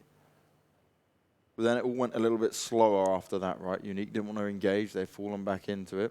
So both the Unique players that we can see on your screens at the moment in Old Boy and Kitsune, especially Old Boy, is surrounded here. It's a scary spot to be in. But at least they're within the circle. There's no reason for them to move just yet. Snake Boy. If the snake bite came in, then yeah, you definitely would move. Depends if it's one of them really deadly snakes that kill you in like a few seconds. So if you think about it, how can you be an old boy? You are one of the oldest of the ages of boys before you become a teenager. Nah, it doesn't work. No. Rosq squad, though, always under pressure, always stuck down. Teams know exactly where they are, and they don't seem to have much luck with this. We're in phase 3. Shots coming out here from Hard, but he's going up against Ultra. And if I'm honest, Rosq squad, going up against the full Ultra squad is not what I want to be doing anytime soon. As the new circle pops, Quarry is still partially included. Avangar, White Pulse, OBS, Epic, some of the Unique players. They are all inside it. As Class will find himself getting taken out, and this is where Avangar got their chance to make some kills. They always wait it out, right? Get to a phase 3, phase 4 before they really start to engage multiple teams. As Ultra, they find themselves another Rosq squad member. There's only one more to find, I believe, and it's going to be Harb over on the back lines there. We do see that Avangar, they're also winning the fight around Quarry. They've taken down 2 of the White Pulse members, I believe. Oh, they're trading back and forth still. Probably pretty even by now. I kind of want to see the Avangar fight here, because Rosq squad and Ultra, they're already disengaged. They're running around the zone, but it seems like it's a little bit heated between Avangar and White Pulse. That's actually impressive, at least, right? We keep saying this. White Pulse can fight. They can win out these kind of back and forth duels. They can refrag correctly.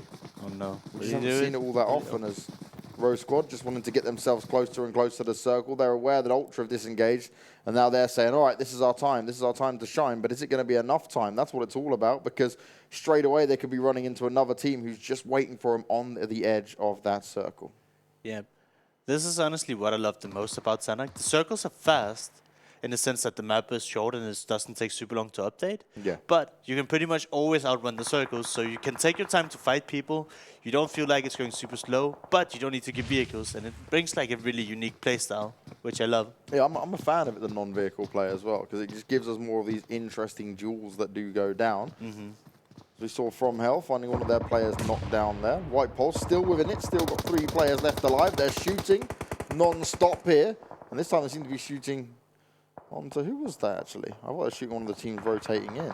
I think they were shooting at maybe Rest, Team 15 on the minimap, but I'm not sure. Epic here, under pressure, FromHell, right across from them. They have 1 knock, but he did get revived. Yeah, it's Rest, Rest. correct. So this is a nice position for White Pulse to shoot from. Yes, Terry's on his own, but with them being so far away, there's not really a chance that Terry's probably going to get wiped out. But Kozak will find himself getting knocked down. His teammates should be able to bring him back up. Solke again, he's been on a tear today. He's really showed up. Like, he's hungry. He wants that chicken, and he wants it now. Every game, he's the point man for Rest. And he's just been able to get all these initial knocks, even clutches for his team a few times. And yeah. What a player to watch. Yeah, Solke is one of those guys. He just seems... He's unrelenting in his aggression, but also it's smart aggression, right? It's not just like, oh, I'm going to go try and get kills and rush out. But here we go, Rosq squad once again. Trying to rotate in, trying to be in this circle. It's going to pop very soon, and they've only just got themselves in. They've forever been chasing it. Yeah, and they're just getting taken apart by FTP and Ace. Bit closer for them this time, though. They'll at least be happy with that. Avangar not far away. And what's that? 2 miniature compounds within this. Yeah. And look at who's loving life. That's unique as they making it center zone. But who's not loving life is Ace. And they didn't even see Rosq squad coming in right behind them. They lose out on one player, and now they're both just down to 1. And at the same time, FTP can hear this, and I doubt that either of these teams are going to make it out. And FTP is just going to be laughing as they're still in the zone and they have the compound. That's one thing, which is really key. Make sure you always have that awareness about you.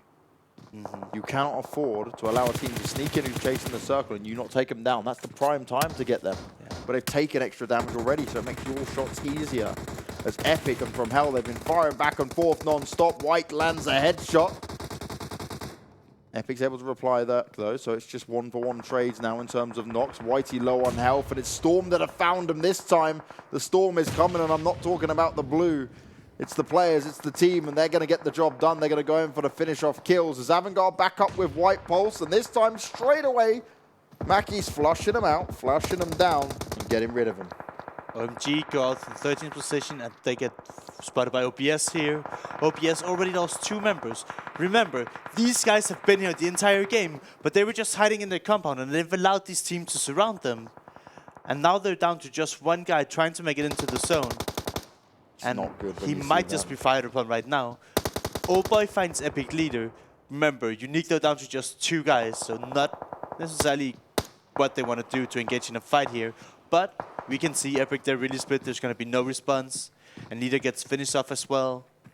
Avangar and Unique, they do it again and again. They just keep getting these placements point. Another team that have been crazy consistent is Storm. Still have plenty of people alive. You see here the Unique plays like, yep, I'm alone. I'm going to leave. You guys can have this tower. I'm good. Bye-bye. And that's some of those things you can do when you're alone, right? You're like, yeah, I can just go prone. We don't need to hide an entire team. It's just me. I'll be fine. Old Boy's going to be found, though. He's instantly going to be flushed out. He was causing a bit of a problem for Epic, who now only have Spear left alive. And once he's taken down 1, Kitsune from afar, he saves the day, at least for his team, and eliminates the guy who just took down his other teammate. This is a big win for Unique, who have only got 1 member left alive, but they're now in the top 8. It's going to be really hard to catch everything that's going on, but we see FTP, they're fighting with Ultra. FTP already has 3 people knocked, and Stark is just spraying down. It's only Martin left, and surely he won't get out of this. He's in the blue, he's trying to make a move in, he's still surrounded, and he finally goes down. That's our last match winners, going down in 8th position. Oh, no, it's Ultra who won. They were still in it. Ultra took it. Ultra took down FTP. FTP. FTP definitely didn't win last time around. They went down very early on.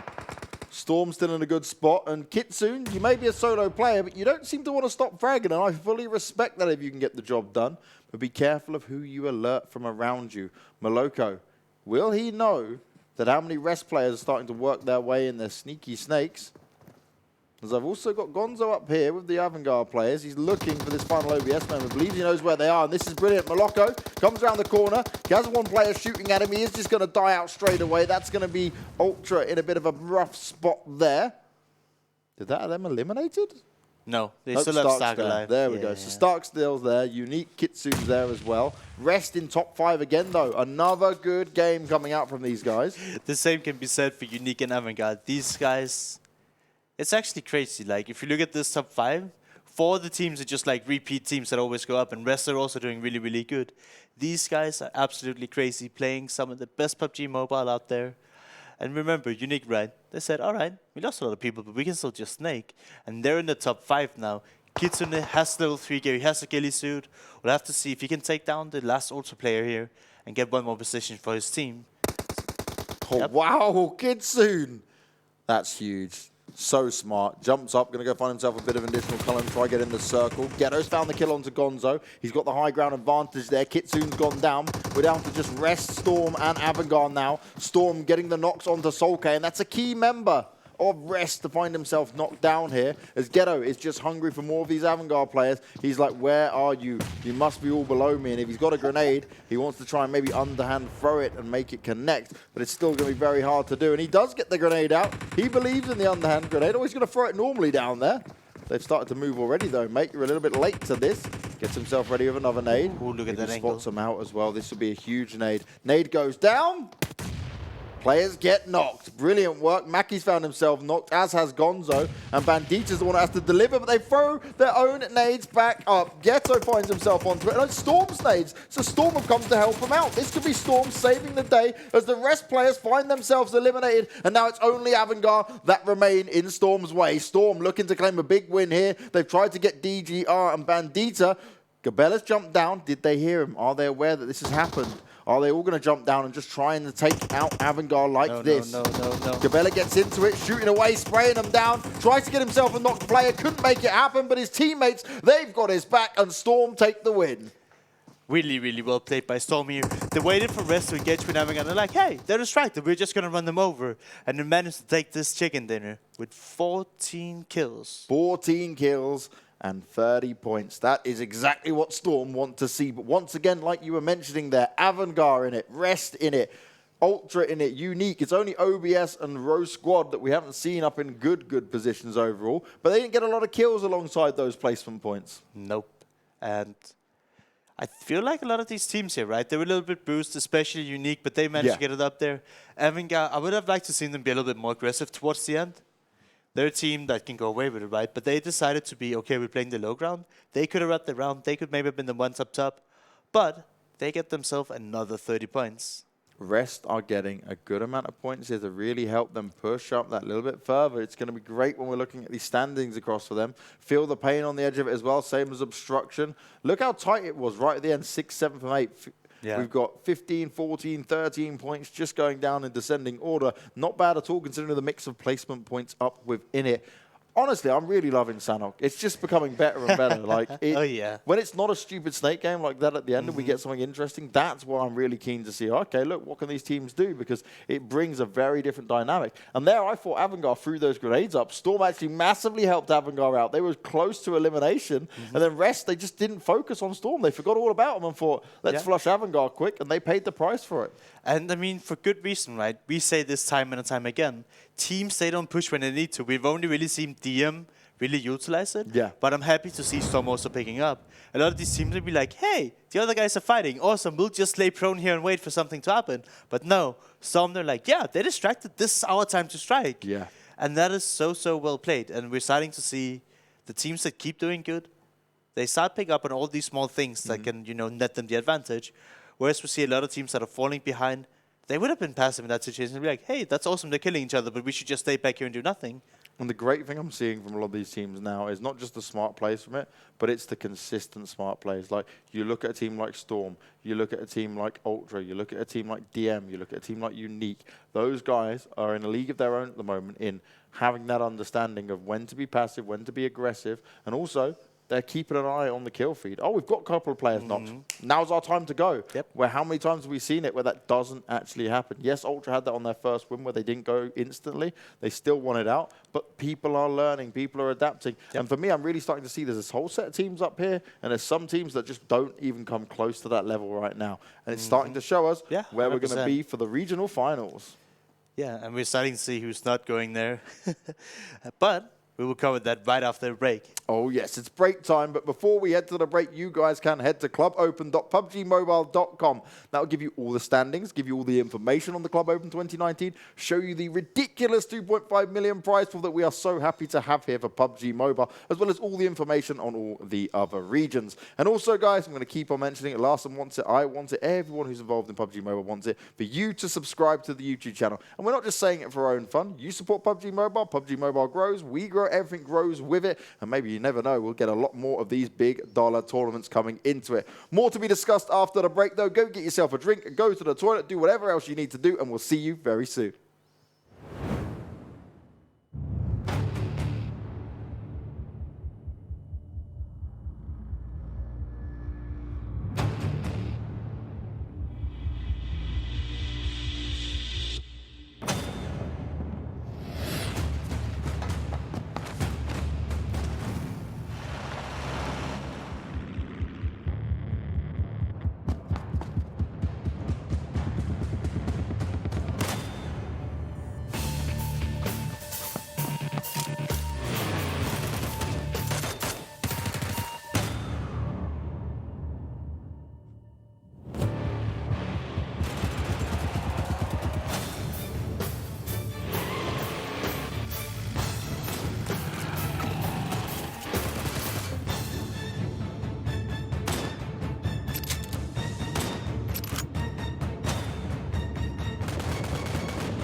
Zombie, Darkest Night, the newest mode in the zombie universe, is here.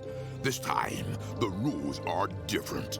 No more parachuting, as players will be placed at random locations on the map when the match begins, and there is no single winner. Players must work with their teammates to spend one long night in the match and stay alive until the sun comes up. Waves and waves of zombies will spawn during each of the 3 foggy periods at night, and supplies should only be scavenged when the fog fades. The main objective is not to defeat other players, though this doesn't mean they are harmless. Players may need to work with other teams when necessary, but should also watch their backs in case the Fragile Alliance goes south.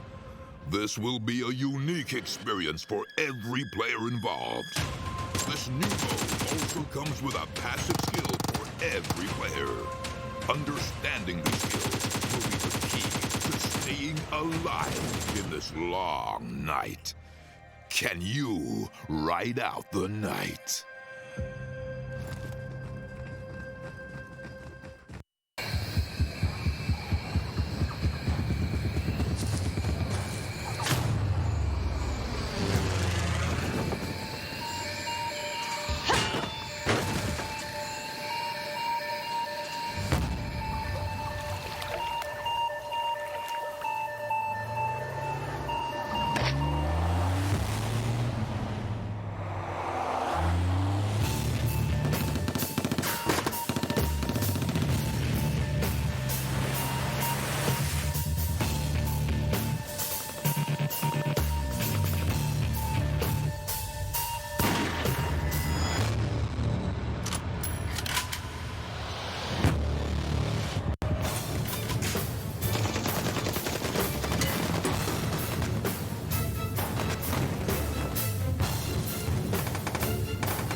Play PUBG Mobile for free.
Zombie, Darkest Night, the newest mode in the zombie universe, is here.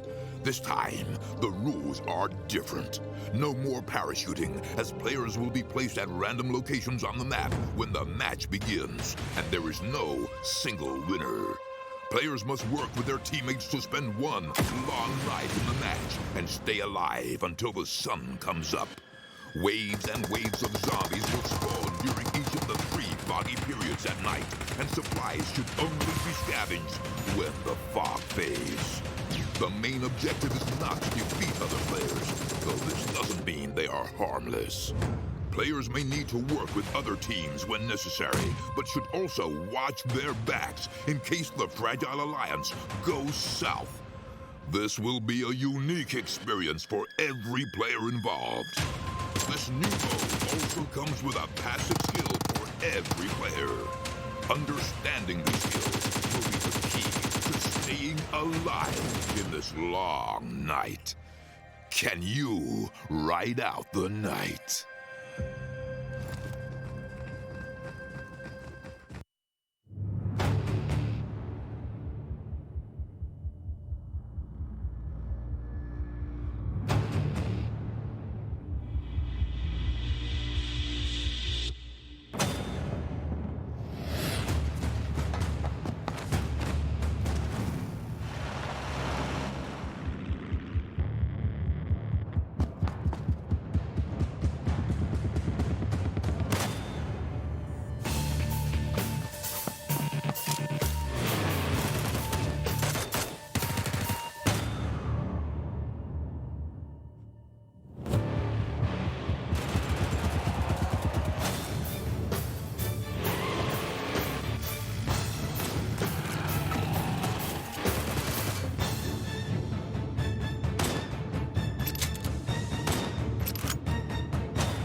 Zombie. DM and Ultra, they are looking strong. And I'm talking about DMStorm this time, not DM19 from yesterday. They've got a little bit of a break today. They'll be playing again tomorrow. It's time for us now to get on to our final 2 games of Erangel. And me and Larson now get to understand that this is where it's at. Some teams are playing their final 2 games, and they will then have to sit back, watch things go down tomorrow, and sit there and think, are we through? Is it all over for us? Did we come this far and fall at the very end? Yeah, I mean, obviously, a lot of these teams won't be making it. And we said after 8 games were played by all teams, number 1 had over 200 points. And that basically means if you after then twice the amount of games that at 16 games, if you get around 200, you're probably guaranteed to go through. But when we're looking at some of these teams that have played the 14 games already, they're still far away. They have like 120, 130, 140 points. So, I mean, unless they really like go out with a bang in these next 2 games, we'll probably see teams that are literally eliminated right now. And it comes back to this thing that we speak about oh so often, Lars. And people go, oh, PUBG's just random. Well, clearly not, because the consistent teams do have all those points you need. And the teams that have struggled to get the points thus far, if they've only got 2 games left now, not really seeing that as a really great option for them to suddenly get away with 2 like 40-point games. But they're just unlucky, James. Oh yeah, of course, yep, exactly that. And me and Larson hear this, by the way. Like, for you guys who are watching, you're probably PUBG fans. You understand it is not RNG. It is not just all about the random side of things, because we see teams who never get the circle still make it towards the top 8 over and over again. But there are a lot of people with this mindset that, oh, it's just RNG. And it's like, have you actually played at the top level? No. Have you watched top level games? No. Oh, well, there you go. Shut up, sit there, understand that this is a lot harder to do. And there we see the leaderboards. BKB, they more than likely won't make it unless they have 2 fantastic games in a row now. FeelThePain, they're at 143. They're still miles away from the 200-point threshold. There should be a safety net. But, I mean, they can get a few more points and make it through. But it's all up to them, right? If they don't really show up now, there's no way they'll make it at 143 points. Well, like both EpicGang and BuzzKillBros on the same points, but the difference is BuzzKillBros has a 4-game advantage to them. That just proves. And the thing is, they've got 102 placement points, but 19 kills. That's just not going to cut it, sadly, bros. That's just not the way it's going to go. But for teams like Rosq and Rest, you've only played 10 matches. You've got 2 more here today, and you've had 2 good performances. They're not like standout performances, but it's been within the top 8, and that's what it's all about, top 8 in kills. And that's what I come back to ever so often is when you're far behind and you're playing, right? Yeah. Some teams are like, they'll go crazy, they'll pop off, they get these huge performances. But then, if they start to get ahead a lot, they might play a little bit too conservative, a little bit too passive. And then we see those average performances that are not crazy, where they maybe just get like a top 5, top 7 with like 4 or 5 kills if even. No, you always want to go for the big bang. It's always about the big bang, and that's what teams like DM19, Avangar, Unique, DMStorm have always brought to the table. Ultra, though, look at them. 10 games, 202 points, pretty much guaranteed now, as we were saying, and they still have 6 games in total to play. They're actually one of the ones that are selling. Can we still make top 4? Yeah, probably. Can we still make top 2? Maybe we can really push up to it. They're just going to go and stretch it as much as possible, because that is what the goal is when it comes down to it. Yeah. But when we get to Erangel, this is where we are now. We see it is the tried and tested map. It is the map that everyone knows. It is the map that people should understand how rotations should be played, what you should be doing at certain phases when it comes down to it. And I don't care what circle happens, which plane they get. Now we have played enough games from group stages to here that these teams should all have a good understanding of where the other teams in their lobby drop. So if I was one of these teams that played yesterday, I'd be looking at, okay, who am I playing today? Where have they been dropping normally? Where does this compare to what we drop in? Where do they rotate to? It's the teams that put in the additional hard work, who put in that time to prepare. Like, we have to do it, right? We have to prepare and actually look back at our VODs and say, what have these guys done? What's the consistency that we can see? Is there some actual same, okay, they always drop here, but if the circle goes here, they do this. Is there anything that overlaps in actual understanding? And that's what the pro players who want to beat some of the other pro players should be doing as well. So who I want to watch out for this game is obviously BKB, and FTB, BuzzKillBros, and FeelThePain. These are the 2 teams that can potentially just be eliminated. Yeah. Right? They could, if FTP plays really good, they can solidify it here. But if not, then like BKB would have to get so lucky and literally hope that maybe 3 or 4 other teams literally get no points in the next like 4 to 8 games. And that's not something that happens all too often. No. Now, there are teams that just cannot frag out. It's just how it goes. And we're going to get an interesting plane straight off the bat here. We spoke about it. As some will have a few problems dealing with it. It'll struggle for some of our other teams that want to make it over further towards the northeast. Ultra, they're always military. One team that I can never call out is Unique. I feel like they just do whatever they want to some extent. Yeah. They're so inconsistent where they drop. A team that is very consistent is Avangar, as they always go to Milta Power. Typically, B13, they will go to Milta, but I haven't seen them drop yet. So they might change up that plan, depending on the airplane. We say BKB. These were the guys I mentioned. They're jumping over Pachinki right now. And if they commit to a Pachinki fight and they don't win, it's just done. It's over, I would say. I don't think that there's a chance that nobody will surpass them when they're in 16th position with that low amount of points. Now, Avangar, they love to try and get Milta Power. They play exactly like their PC counterparts as well in Avangar.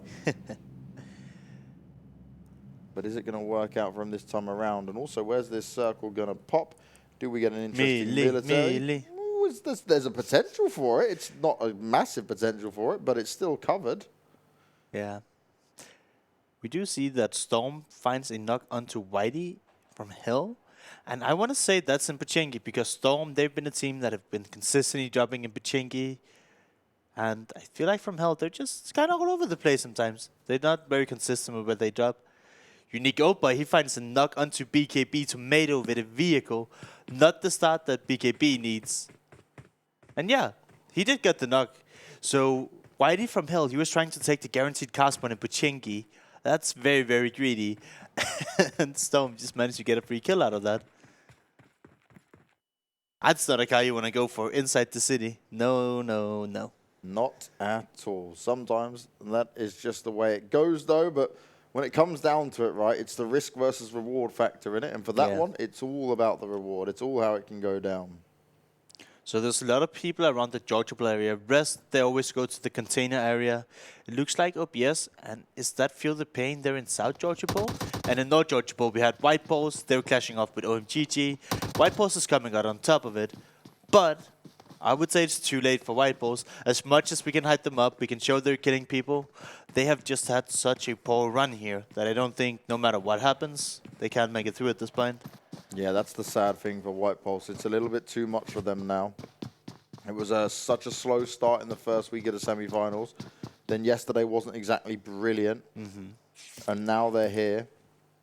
And they're saying, okay, we're doing this for pride. We're doing this to show that we do have individual ability that can be shown here. Now, ASC has been a quiet day from these guys. They got caught last time in Sanhok trying to rotate in. They've actually got there first and they weren't spotted. The other team flanking behind them and got absolutely annihilated. Yeah, and Ace, they were top 3 in their own Group C coming into today. So they are supposedly one of the better teams. But like you mentioned, they've been very, very quiet. We haven't seen them be able to do anything too crazy. But they're doing okay on their overall leaderboards. They've just been a very consistent team, right? We're not looking at Ace and say, oh my god, these guys are insane. But they managed to play so well that you find themselves in I would say top 10 right now, with a decent amount of points, and that's all you can really want, especially because they have 4 more games to play tomorrow. Look at Euro here. Wednesday, he must see him. Yikes. That's not what you want, Euro. You're out on your own, buddy. Your teammates are coming, but it's a little bit too late. Wednesday's going to find the kill, and that's just an easy 1 point for him. And I love this. Doesn't even bother with waiting around. He's going to go straight out of it, loot the next house near him, actually jump on a bike. Okay, full respect to be had for this man because he's going to go join up with his teammates and just ensure that he won't be found as a solo player by the rest of the OBS team. But don't leave leader behind. He's a leader for a reason. Oh. Yes, leader. This is what I like. Little details like this I'm a big fan of. That can basically just ruin OBS's game so much more. Making the rotation so much harder. Now they have to spend time on finding another vehicle if they don't already have one. And all this thing to slow down a team can be very annoying and frustrating to deal with. Yeah. And OBS, they're just like their own enemy to an extent that like Yura, he went jump on his own. The other 3 guys were together. They loot 4 in the hospital, which I wouldn't say is enough loot for 4 people.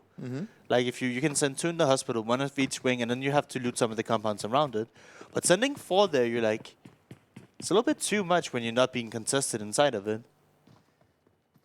Yeah, that's one of those things where it becomes more than just a problem for you because you've cost yourself a loss early on. You're now going to be disadvantaged when you go into fights later on. And now you've got another team who is going to be well aware that if you're rotating in behind them, you're going to get closer to them. They're going to have the drop on you regardless because they do have the numbers. Yep. Rosq right here. They have entirety of your snipes in themselves. Rosq squad. There we go. It is so annoying though because for us, SQ always means square. But they are Rosq squad. We want to show them that respect. They kindly tweeted us and let us know. They're like, guys, you keep saying it wrong. We're like, oh, I'm sorry. But you know what, James? If these guys wanted us to put their name correctly, they even have a square around their name if you look at the top right. On the website, on PUBG Mobile Club Open's website, they're just called ROSQ. They could call themselves whatever they want RU to be, or RO, and then the squad, you know? We're looking at the website to get all these team names. Yep. But they just did Rosq. Rosq? Rosq? How do I pronounce that in one... Rosq. Rosq. Rosq. It doesn't have the U after it, so it's Rosq. I don't know. Is that right? We're descending into madness again, Larson, over the name. No, I enjoyed this, right? Because I would say it's justified we don't know it when they're not giving us the right tools to, and it's just the way they sign up with that name. But I'm happy they told us in the end, Yeah. and that's what matters. Because what matters for Ultra now is getting all the loot they want, making sure they got the vehicles they need to get out of there as well. But you are going to be sticking 4 in one vehicle by the looks of it, unless there's one hidden behind there. You know how much I hate that, Larson. It's such a scary spot. Yeah, it's great. You're like, yeah, if we get shut up, we're all dead. That's fine. Team wipe. But that was the problem, right? We talked to some of these teams, and they said, yeah, but it's easier to drive in one vehicle. Yeah, that was literally one of the team's directions to us. And I'm like, yes, it is, but just work on your coordination, work on your teamwork again as we keep coming back to it. If you're too lazy to practice how to drive 4 vehicles next to each other, you don't deserve to get to the finals, okay? At least I would say that's probably one of the easiest things to do. Just get in, drive a vehicle around, drive next to each other, and talk to each other, right? And the reason why it's so good is if you send one guy alone, a little bit ahead of yourself, maybe 200-300 meters, he will tell you where there's people. And if you were to blow up and die, you only lose 1. But if you just have everyone in the same vehicle and you blow up, hey, that's it. Your team is gone. You don't have any information, and you just have to go to the next game. But scouting is very, very, very important if you want to take this game seriously and bring it to the next level.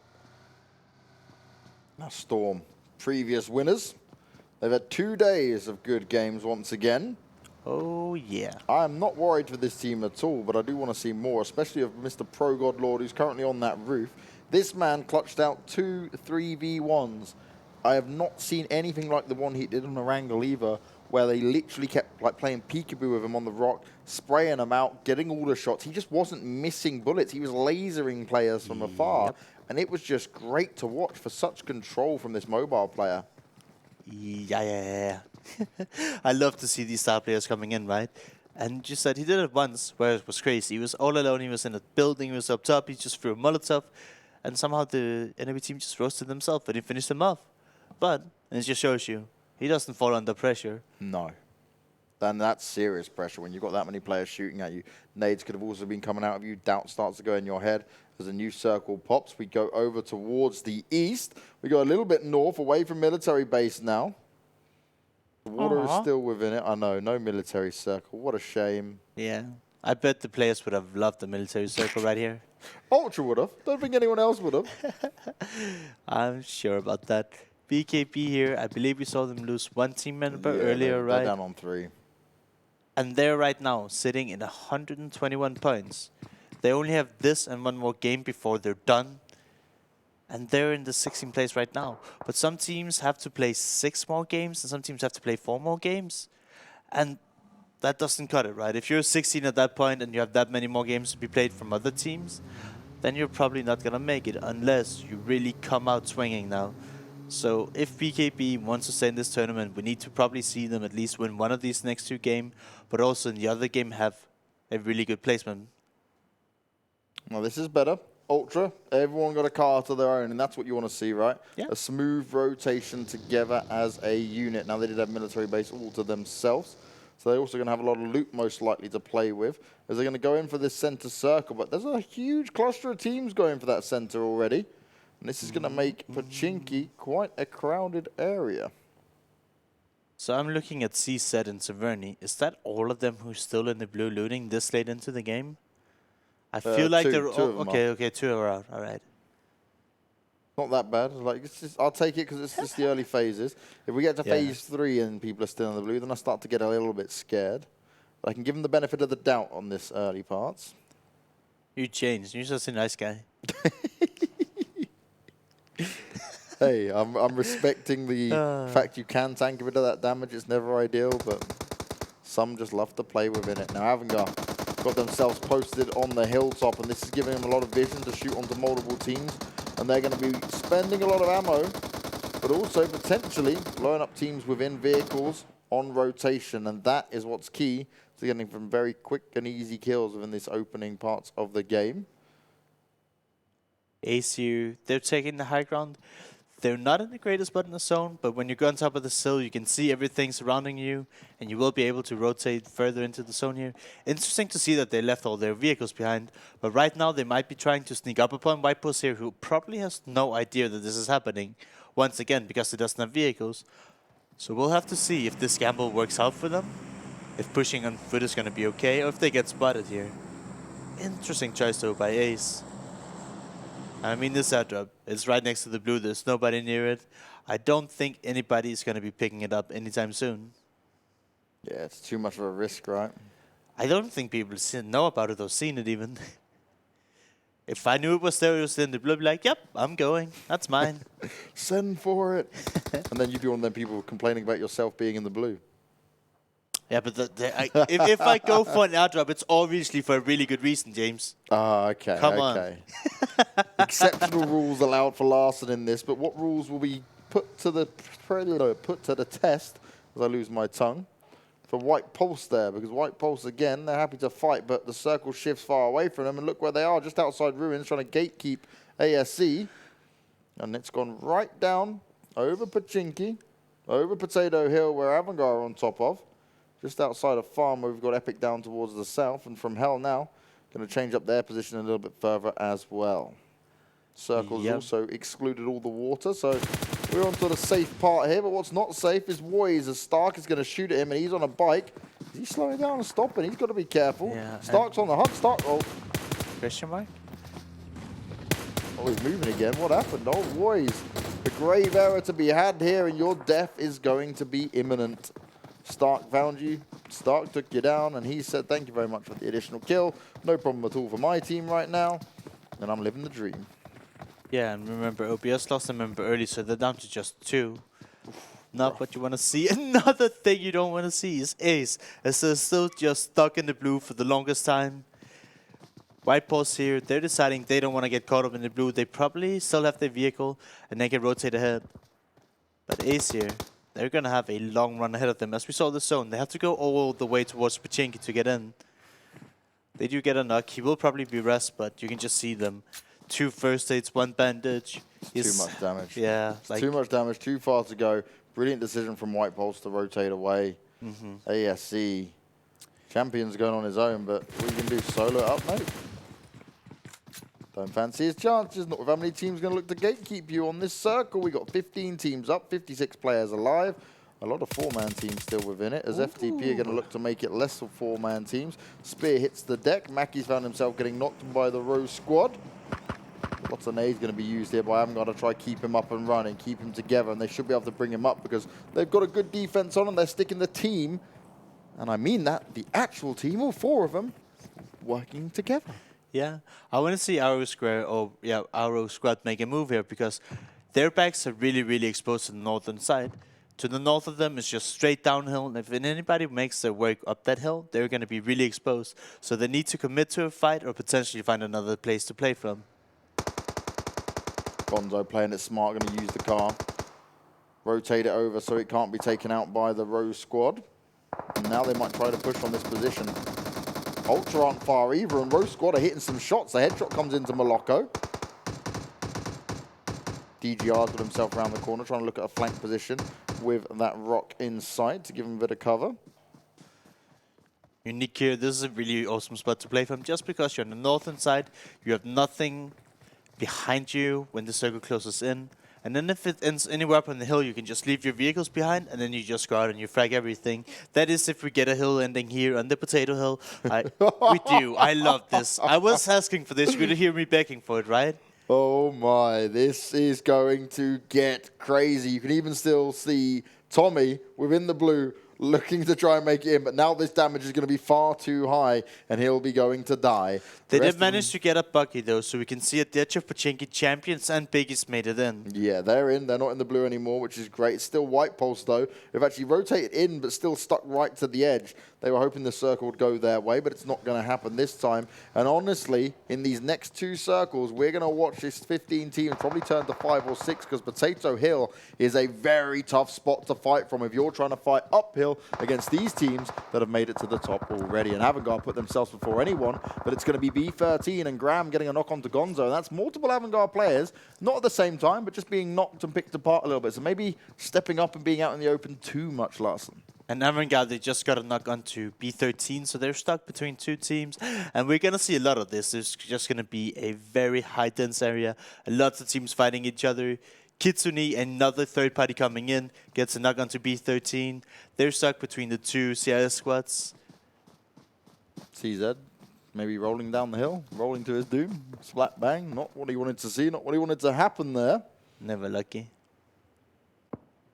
B13 under pressure and using the smoke as cover, and you're going to have a lot of utility needed if you want to hold on to this, because if you don't, then you're going to be shot at, you're going to be exposed. You've only got the trees for cover, really, because compounds, yes, there's a few of them in this circle, but if it continues to move towards Potato Hill, there are no compounds unless you're on the top. Oh, no. I mean, there's barely even compounds on the top of the hill, but you get some high ground. There's one, right, yeah? I mean, it's a single-story yellow house. That's not fantastic. And it's surrounded by 2 hilltops, so you're like sandwiched between 2 teams. Less than ideal. And less than ideal for BKB. We spoke about what they need to do, and this is more of their players being eliminated. Rest are getting it done. Avangar still, no matter what happens, always getting kills. Yeah. And Rosq, that's 2 members now. One dead, one's knocked down. They've got to be careful. I feel like they need to be very careful. I need them to chill because they're stuck between Ultra and Avangar, and they've been knocked by both. They do know what teams they're dealing with. And I feel like if you're in their position, they just need to chill. They don't need to be super aggressive. Likely, Ultra or Avangar will not be pushing because they're also in the zone. Yeah. And until it's time to fight, I don't think they should be wasting their meds and utility. Joey's died. There must be only 1 player left alive for BKB now. Potentially 2. Yeah. B13 able to reply with some fragging out. It's just going to be a knock towards Mackie, but they are still pinned down there. Remember, they were using smokes. They only had a rock for cover. FTP have got a rock and a tree, and they've got 2 players behind 1 tree, which is never what you want. And especially with these trees and how these hills work, multiple teams can come from different angles at you, so you've always got to keep moving about just to ensure that you are covered. Yep. Or you just get flanked by the same team as VP. We're taking different angles. Gets a knock onto Mutu, but there's an instant answer back. How many B13 members have been knocked now? This is insane. They just can't get up any further. They're not getting closer to Avangar at this point. And it's happening. It is the Pochinki circle as going on to the Potato Hill. Yeah. We this started is off crazy. Covered on the Pochinki. Could have had a beautiful ending in the town that I love. You wanted Potato Hill. We got Potato Hill. And now this is where all these teams will fight for so little space. And what you're looking for here is just cover from trees as FTP pop out. Frost able to get the first one knocked down, but he's instantly replied back. Metin's able to get that done. K-Last in the smoke, but it's only going to last for so long. And if grenades come out towards him, that's going to cause him a whole world of hurt. I really want to see White Pulse here. Take different angles, take different, like, move around, try to get a flank in. They're standing at the same trees they stood up for the past, like, 7-8 minutes. It's super predictable. They'll never win the fight that way. Frost goes down. He's going to be eliminated. Class is dead. That's them done with. Their attempt at qualifying for regionals is certainly doomed now. Definitely. 20 minutes into it, we've hit phase 5. We see Avangar with 1 kill, plenty of knocks, but 1 player of their own being knocked down at the moment. Epic leader goes out towards the play zone, and this is what we're going to start to see from a fair few amount of teams here. With 14 left and 45 alive, it's going to be very hard for a lot of these teams, even with vehicles, to rotate in, as FTP did get himself run over, but somehow stayed up. This is just so many fights going back and forth, and you can see OPS, they're just so split. They're just dying one by one alone, and that's probably why they're not doing hot. This is not a solo game. We see FTP, they get finished off in 14th place, so not where they would have wanted to go out. And I believe that OPS is going to follow up shortly, as we see CZ actually find one of them. It wasn't Makar, which I believe was the last one, but Epic, they were moving up behind him. Biggie's here, probably the last man from Ace, is getting found by Rosq. And there's no way that he'll ever get past them. At least I don't think so. You see, he's trying to throw those grenades up, right? They just can't get them high enough, can't go all the way down. You've got teams of high ground. Lover's in, he comes in, he drops the nade down, he gets the knock on. So there is still obviously 1 more member of ASE alive. But look, the blue damage will come in, and his health will tick away ever so slowly, and Rosq will get out of there. They will get themselves in the circle, and they will comfortably hold on to this. But Ultra, back up to their old trick, Storm as well, fragging out, trying to get it done. Shots coming out towards them this time, so they're going to look for cover, but they've got a nice car set up here, which is the best thing you can do on Potato Hill. You've got the rocks, you've got the trees, but also if you can bring some vehicles up with you, if you're one of the teams like Ultra, Avangar, Rosq, they had their vehicles and the chance to get up here before multiple other teams did. Yep, like you mentioned, with a few vehicles and a smoke or two, you can have your own fortress anywhere you want. And these teams... Champions gone, so is ASE. And these teams that are using multiple vehicles, we saw Storm, they're bringing all 4 of the vehicles over in Ultra as well. And utilizing them this late is huge. Just makes it so much easier. Look at Gabella, he's just driving straight into the zone now, taking a good and early spot for his team. Why not? That's the way you have to do it. You've got to take some risks every now and again, and if you can get away with it while everyone else is fighting, that's going to be a huge position, a huge vantage point for you to play from. But Storm, going to go and res Pro God Lord, Zandowski. Oh, no. And now their last member, he already went into the zone. I was praising them, and then they get picked apart from multiple different teams. He's going to have to prone up, old Gabella is. If he wants to try and win this out, it's not going to be easy either way. Balak, he's going to sit there and pick up a couple of easy frags for the players that were knocked down with their teammate nowhere nearby. And here we go, Kago to send it in with a vehicle as well. And they're going to take other vehicles with them. This is a good chance for them to get a better position now. But are multiple teams going to start shooting at them? As Epic, they are just getting torn apart by Unique here. Unique using this great spot they have near Avangar to their advantage. As BKB, Joey goes down and BKB are out in 9th. Yeah, and FromHell, they just cleared out the majority of Storm, but instead they decided to take a big loop in a small circle and drive directly into another team. They could have went straight into the zone and perhaps been fine. You cannot take big loops around when you don't know what's ahead of you.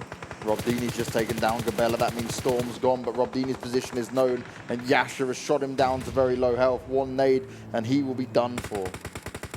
Ultra here, they're just biding their time.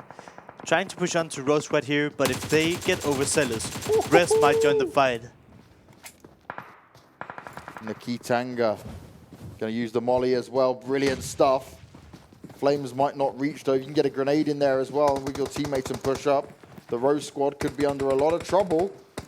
They could be flattened by you very quickly, but instead a Sata comes round, straight away sprays them down. 5 teams remain, and Rosq, they're back in this. Ultra, they're in it as well, but can Ultra hold on? Now they've got that 1 compound. I love Solke. He has like 25 life. He's like, yeah, whatever, I'll take the fight, I'm ready. He is one confident, brutal man. He really is. He wants to make sure he can get multiple kills here on all sides if it's even possible. But look at our final 5 teams here. B13, Avangar, Rosq, Ultra. Who's the final one in it? Who else is left? There's a Number solo 3 is somewhere. Unique. I don't think you mentioned Unique. Unique as well, yes. There you go. They're pretty good. We've seen them in the top 5 today, like you knew in It's the 100% same of the team games. every single time as Old Boy. They have 10 kills. 10 kills. Looking for more. They've made it 11. They're going to try and blow up the cars as well. Unique here. They're showing so much dominance. They are very, very split out though. They've taken some ground, but they need to not get too greedy here. Rest, they're getting third party a bit by B13, and Ultra, they're just trying to stay alive since they're stuck between Avangar and Rest. Now, Avangar, how many players have they got left alive? 2, just Maki and Bandito, or was there a third? It's hard to say. I think they have a third on the left side. There's so many players on top of each other here. It's on Potato Hill. We've reached the top of the hill. And a lot of teams are being knocked down. Unique found himself under pressure. It's Nagy on the floor for now. The res won't be a problem. As Old Boy's gone a little bit further forward. And you see, that was a perfect place smoke. Yep. He rotated in. They knew where Avangar was already, so they placed the smoke so he can't be spotted by that tree. I absolutely love that. That's huge. So smart. These guys are gamers, James. As we see them, they're all edging into the zone. B13, very slow, very careful. Rest here, it looks like they're gonna maybe be pushed away from the hill very soon as they're getting funneled into B13. Dark Angels easily picks up one. Esata takes the other, and we're down to just one Rest member. He's just hoping that he will not be seen. When Loco and Esata, the last two from Ultra. And then we see 3 teams with 4 people alive. Avangar have managed to hold on to all 4 of their members as DGI takes down G-Ram. Now Ghetto here for Rest is just going to be wanting to stay alive as long as possible. He will not be aggressing anytime soon. But Moloko is quite close to him. Yeah, people are going to be scarily close to each other. Since nobody's trying to insert dominance, everybody's content with just waiting until the circle does the job. Nicely spotted out there by Esata. Tries to go in for the finish off. Gonzo's just creeping and crawling. He hopes to stay on top of it. Esata jumps up and Maki's there as well. The moment you stand up in a situation like this, you are going down. Maki hunting for the flush, but will he be able to stay alive? Will someone else potentially take him down? It's Unique on the DGR. This is so close. It's very back and forth. Maki trying to play it smart. He doesn't want to be hit by that circle at all here. Does get the finish off. Esata goes down. More kills coming up, but Unique are not done yet. Spraying galore. And Moloko is the last one left alive. He manages to get a kill onto Maki, but how much more can he do? And this could be a huge nade coming out from Unique's Nagy. Yeah, Unique, they've spotted the B13 here. Grenades are coming in, trades back and forth. Unique do have 2 knocks here. They need to slow it down. They need to take a breather, see if they can get the rest off. B13 will be doing the same. We'll have to see if Moloko thinks it's time to strike anytime soon, since we currently have 3 knock members out of, like, what, the last 8 people? So now would have been a good time to strike from Moloko, but he's staying quiet. B13, they do have a good split. Dark Angel is off on the side. He could get a surprise in if Unique is super tunnel vision on B13's old position. So we'll have to see. Does anyone overextend? Will Moloko be able to help either of these teams close out this game? B13's position is very strong, but it's about who's spotting who first. Yasha found between the rocks, shots come towards him. Moloko stands up for Ultra, the solo player for Ultra, trying to get it done and help for a potential back-to-back win. Kitsune onto B13 Kingsman. They're just trading very nicely, but now B13 have actually lost the player this time around. But look at Moloko. He's behind all of the B13 players and he's helping Unique. And B13 didn't pay attention to the silent sake shots. Look at Moloko. He clearly sees them. Yeah, done a lot of damage there. Finds himself the next knock. This is where Unique stand up. They start to strike. They start to do the damage. Moloko, though, he's just fighting anyone that stands up. He believes he can still get this done. Dark Angel stuck behind the tree. His teammates are falling around him. Unique are providing the pain. They are doing all the damage. Ultra are out of it. And Unique take a absolutely commanding win there, Larson. Moloko was doing everything. Nobody heard the silence AK. And B13 was completely ignoring him. 17 kills for Ultra. Yeah, that's not too bad. We didn't say they didn't have... But like, I would say we're pretty good. I said either they get like 3, 4, 5 kills, or they get almost 20. And that's the Unique we like to see. That's probably why they were low in the kill bots. It's been a while since I had that game. But... Moloko, what a beast. What a man. He actually just changed that entire game up. B13 weren't looking around. They were too focused elsewhere. Yeah. And that's what can happen. You don't want to get tunnel vision. You can't allow it to happen. Not in a game that's important as this, but once again, Unique, B13, Ultra, Avangar, Rest, Rosq, all within the top 6. Finally, FromHell, they've come up into it. They actually get 4 kills of that as well. Not massive amounts of kills, but still respectable. And overall, you're going to be saying, all right, this is something where we're seeing a recurring theme here. 47 points for Unique, 28 for Ultra, 24 for B13, 19 for Avangar. And remember, these are the last games Avangar is going to play as well. There's one more match left for them. This has just been a whole nother level of consistent success for these guys. Oh, yeah, these guys are going to be so stoked with what they've been able to do. And pretty much everyone we're looking at our screen here, maybe besides B13, they obviously do have 5 more games, I believe, to play. But coming into today, they weren't in the top 16. But if they keep up what they've done today and get decent placements overall, I'm sure they'll make their way into the top 16 if they haven't solidified that already now. Very, very impressive. What a crazy game of Erangel. We get the Potato Hill ending. We go outside of Pachinki. We don't go into the crazy zone. And even then, it was the teams that took that initiative and said, could be Potato Hill. Avangar was on there so early, one of the first teams to go ahead onto it. They had no idea it would get to that ending because it was still covering most of Pachinki at that point. They just went for it and thought, we'll sit up here. And they still managed to get a decent amount of frags regardless. Very skilled stuff from a lot of these teams, and very important, at least from my perspective, is just how every single team today who's been within the top 6 has proven it every single game. Didn't matter if it was Vikendi, Sanhok, Erangel, they've been getting it done. And it just shows the level of competition we've reached, and it's only becoming better as further as we go. And we're like, after today and tomorrow, we'll have the 16 best European teams, and we thought they were good. But that's going to be nothing compared to the regional finals in July, where the 16 best teams from all over the world are going to compete. That is going to be so ridiculous to even think about. You mean the grand finals? Yeah, the global grand finals in July, 2 months from now. Regional's just the 16 in Europe, but the global finals, the grand finals of it, all for the Club Open. That is where it is going to get so good. Oh my God. One more game of Erangel today, Larson. And I'm just going to make a prediction. Unique, Ultra, Avangar, Storm, Rest or B13, probably Rosq, top FromHell. 5. Yeah, those are That's the like a teams we'll top 8, see I once think. again. Yeah, there you go. Predicting top 8 every single time. It's time for us to go to a break, but always, guys, if you want to see all the standings, if you want to see the other teams and see how well they're doing, maybe your favorite team is not being shown within this top 16, and you want to know how many points they need to get up into it and potentially qualify for the regional finals in Europe, you can head over to clubopen.pubgmobile.com. But you can also, if you miss some games, if you want to look back and say, well, wait a second. How did one of my favorite teams do? Why are they not here now? Well, you can go back and see all the VODs that are on our YouTube channel and press that subscribe while you're there. Like it, drop some comments, and also you might get to hear some more from me and Larson that I'm sure you guys will enjoy. Well, at least I hope so. We're going to a break. We've got one more game of Erangel coming your way. Don't go anywhere. Zombie, Darkest Night, the newest mode in the zombie universe, is here. This time, the rules are different.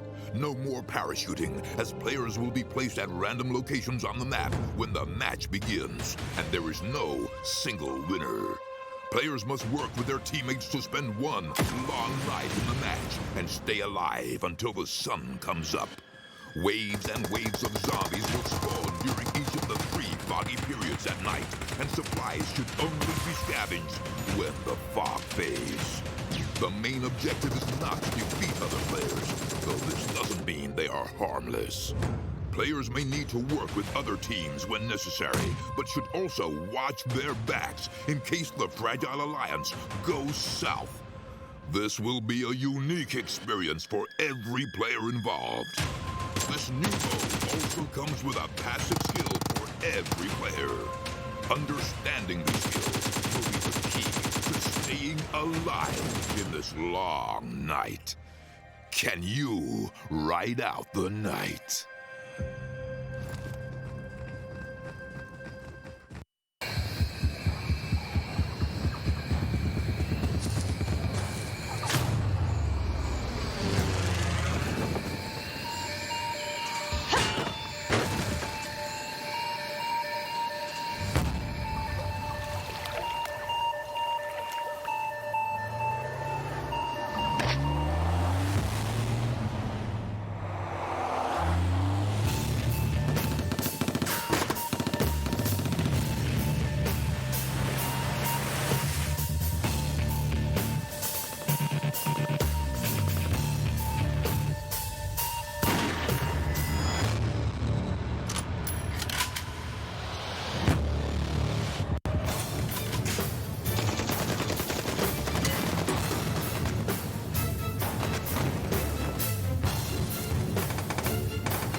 PUBG Mobile for free.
Zombie, Darkest Night, the newest mode in the zombie universe, is here.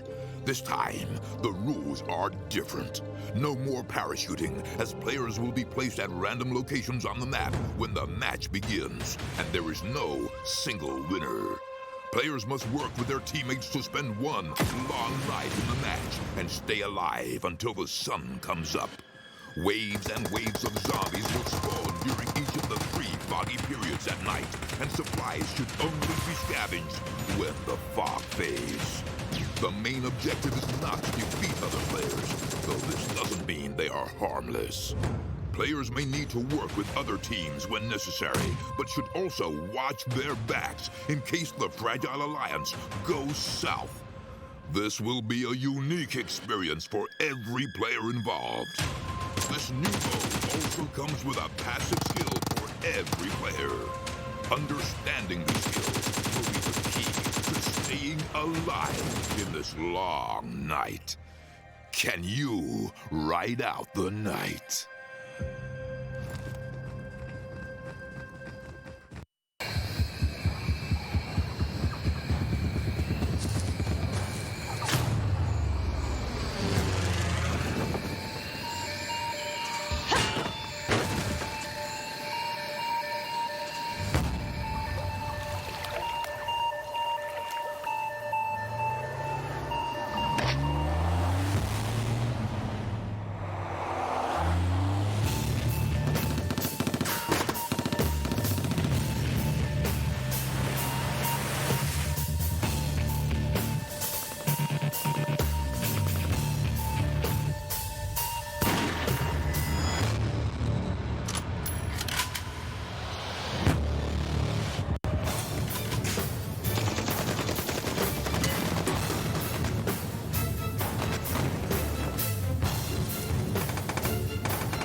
Play PUBG Mobile for free.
One more game remains for day 2. One more game remains for a lot of teams and their hope to make it to the regional finals. That is a lot of pressure. There is a lot on the line. This is not just a pride for your nation and the whole Europe kind of coverage we have here. This is what could be making the difference. If you get 1 kill this game, if you get 10 points this game, they could just widen or make the gap a little bit easier for them to actually qualify, Larson. Oh my God! And also to mention, this is the last game played by Group A. We will have Group B and Group C tomorrow, and that will be their last day. But if you're in Group A now, you played 15 games, you have one last game. And for some of these teams in Group A, that's not enough to guarantee anything. And I'm especially thinking about BKB, I'm sorry. Yeah, they're done. They're sadly, they would literally have to win this game and kill the entire lobby, I think, for it to be a realistic chance for them. We'll have a look at it now, and they're on 128 points. So they would realistically need about 70 points in this game. Yeah. So they'd need 40 kills and 30 points for first place. No one's done that yet. No. It's very unlikely. We're just being honest. We're not trying to like single them out as like you guys are just terrible. But look, there is 1, 2, 3, 4, 5, 6 teams here who have not played as many games as the other teams in terms of not played 12 games. And they are all in a position to do more. I mean, even FeelThePain here. They're in 12th right now. Yep. But they're 4 games ahead, a lot of these teams. That's it. It's such a rough ride for these guys, man. They, like, FeelThePain here, they can make it if they have a good game. They have a chance of surviving. But BuzzKillBros here, they're pretty much out. Sad to say. Survival of the fittest is the name of the game, and surviving until the last man standing is what we call Battle Royale. It's what we call PUBG Mobile, and it's what a lot of these teams is going to have to do. It's our final game of day 2, And this is what it's all coming down to, this Erangel game, where the circle goes, how it all works out. And some of these teams, pretty much all of these teams within the top 8 are guaranteed to be in the regional finals, unless we see some madness unfold, which just completely blindsides both me and Larson. But and that would be FromHell, Welcome to the Lobby, Ultra, M19, DMStorm, DM19, Team Unique, and Avangar now up in first place.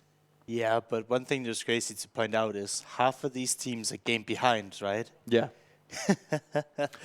That's it, like DM99, right? Yeah. M19, Ultra, Welcome to the Lobby. All still 4 games to play tomorrow. While Avangar, Team Unique, DMStorm, and FromHell, this is their final chance to get those additional points. But it doesn't matter, because as long as you're in the top 16, you're going over, you are going through. Now, when we look at the standings, when we look at the points, they're on the same kind of matches, and they got very close in terms of points and kills, all things considered. Avangar fragging out just a little bit better.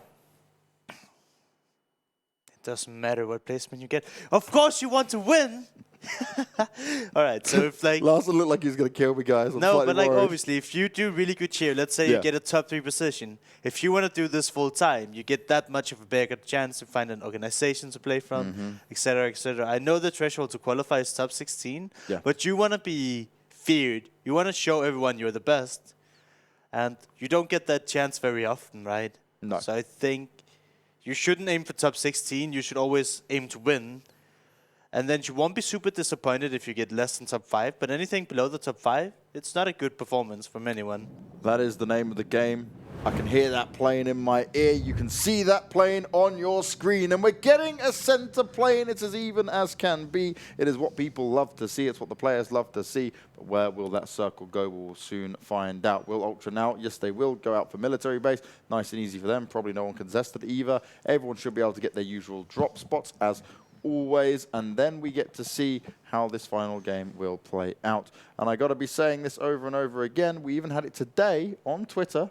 Me and you were tagged in it. There is a team looking for teams in there. A team called Vex, a very prestigious organization, quite a new organization in terms of esports years, but they've done a lot. I've seen very good performances out multiple of their teams across different titles, and they are currently having a little look, having a goosey gander at PUBG Mobile. So like you were saying there, if you're done well to get the qualified in regionals, you're one of the top spot teams, you're more likely to be picked up than the one who's in 16th, for example. Yeah.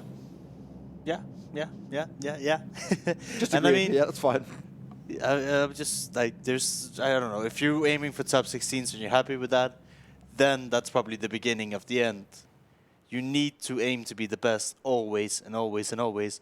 And if you strive, we asked for this. We get it potentially. What I need Ultra to do is set 2 men on each bridge very, very early, and then you just need to sit there the entire game and win. Thing is, like, because of how good Ultra are, Yeah. I could see that being a lot of problems, because you know other teams would keep coming to that bridge and third party, and Ultra just be sat there at the end going, That's fine. They're pretty much qualified. I just want to see them, have fun. well, good luck, have fun to all of our teams, because this circle could be one that sends you going bonkers if it ends up in military. I get way too excited about fun circles. Oh, yeah. And we talk about this pretty much in every podcast that we do. The more fun we have, the less fun it is for the players. We love, I mean, humans in general just love to see other people suffer, as long as it's not like in danger of your healthcare or anything. I was about to say, yeah. But you know what I mean, right? If they're struggling in a video game, we enjoy it. Reality TV, if people are struggling, it's a little bit fun. A team that has been struggling a little bit too much to be happy about is BKB, as they contest with Chingy again. Immediately loses 1. And if you look at them, they're just split up. They're not playing together as a team. Guys, if you want to win, play as a team. Have a plan. Unless the plan is just to like, okay, it's a public game, we'll just land separately and hope we can be better than the enemy. I've got one thing to say to BKB. This is the end. My only friend at the end. Erangel's not worked out. You didn't get the points. And they really didn't. We said how many points they needed at the beginning of the day. And this was not meant to be. You've got a really strong team in Storm nearby you. You find yourself having 1 player going down already. And most likely Storm won't hold back if any of you pop out once again. We've seen it over and over again. That's how they like to play it. Yep. In our first Erangel game, we only had one squad here, which was Rosq, I believe. But since the airplane was better this time around, we have White Pulse, we have Epic, and we have FromHell. And all these teams, they've played so many matches against each other now. They know how to split it and be good to each other and not fight too much early on here. And no, okay, there's more FromHell members. But yeah, everybody's being a good boy. And we see here Storm, they're searching. They might be a little bit too aggressive for my liking right now. If they go chasing overzealously, they might lose out on a couple of people here where they could just disengage. FTP though, they've taken the fight with Rust. Oh no, it's not worked out from early on. We said how many both these teams have had good performances. Soulk's been the front runner time and time again. Lova's in, goes in, free fires the angle, looks for more. He's having this battle back and back. It's who dares wins when it comes down to this. A bit of peekaboo around the containers. Blue versus yellow. Rest versus FTP. FTP, they're going to get the kill onto Soulk, and that's a big hit to have as Lova's in. He does jump out, but he's going to get finished off because FTP had a teammate there to help him out. This is 2 Rest players to come in with it. Where's the rest of them to help him out? The rest have had some really good games, and we're saying how multiple times it was likely to see FTP be in the top 8. This time around, might not be possible. Yeah, we don't know where Laron and Ghetto is, which is weird because they usually all land together here. FTP, though, we were saying they need every point they can get now to solidify their position. But they just fought in containers, and this circle is not friendly to anyone who's that far north.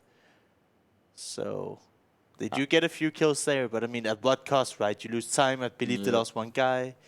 And fighting, especially in containers, you don't get that many meds, so... BKB under pressure once again. Joey's going out straight away. Tomato's got a bit of high ground to play off of here.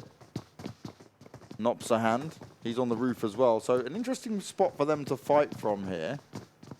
Yeah. This does give them a good vantage point, but they can quickly find themselves under pressure, and that's exactly what happens. Zandowski has no problem getting that kill on. Tomato is now all alone. If he goes down, that's it for BKB, and they just have to bow out and say, we'll try better next time.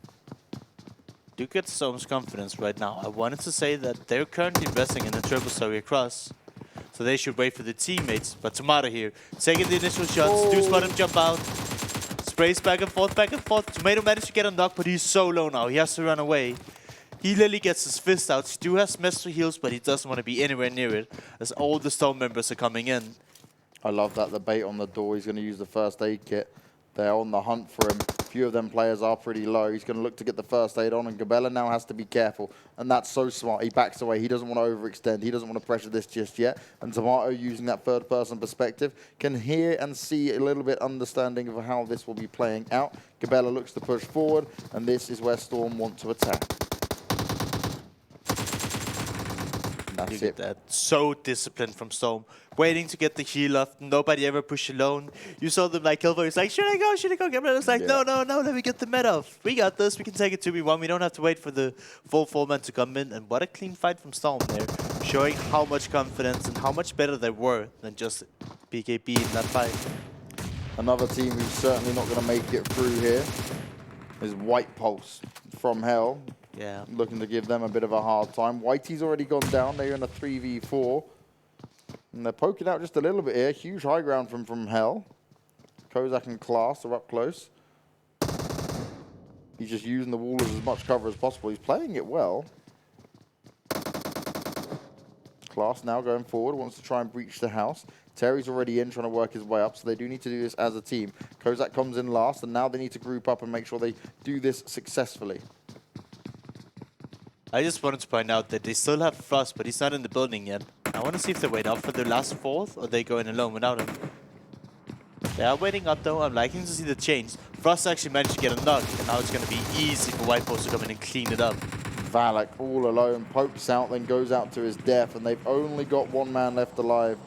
The Uxus, he's in a vehicle and he's running away. He knows his team are done for. And White Pulse will get the kills on the board, and they don't lose anyone. And we said this, sorry, I have to keep repeating myself.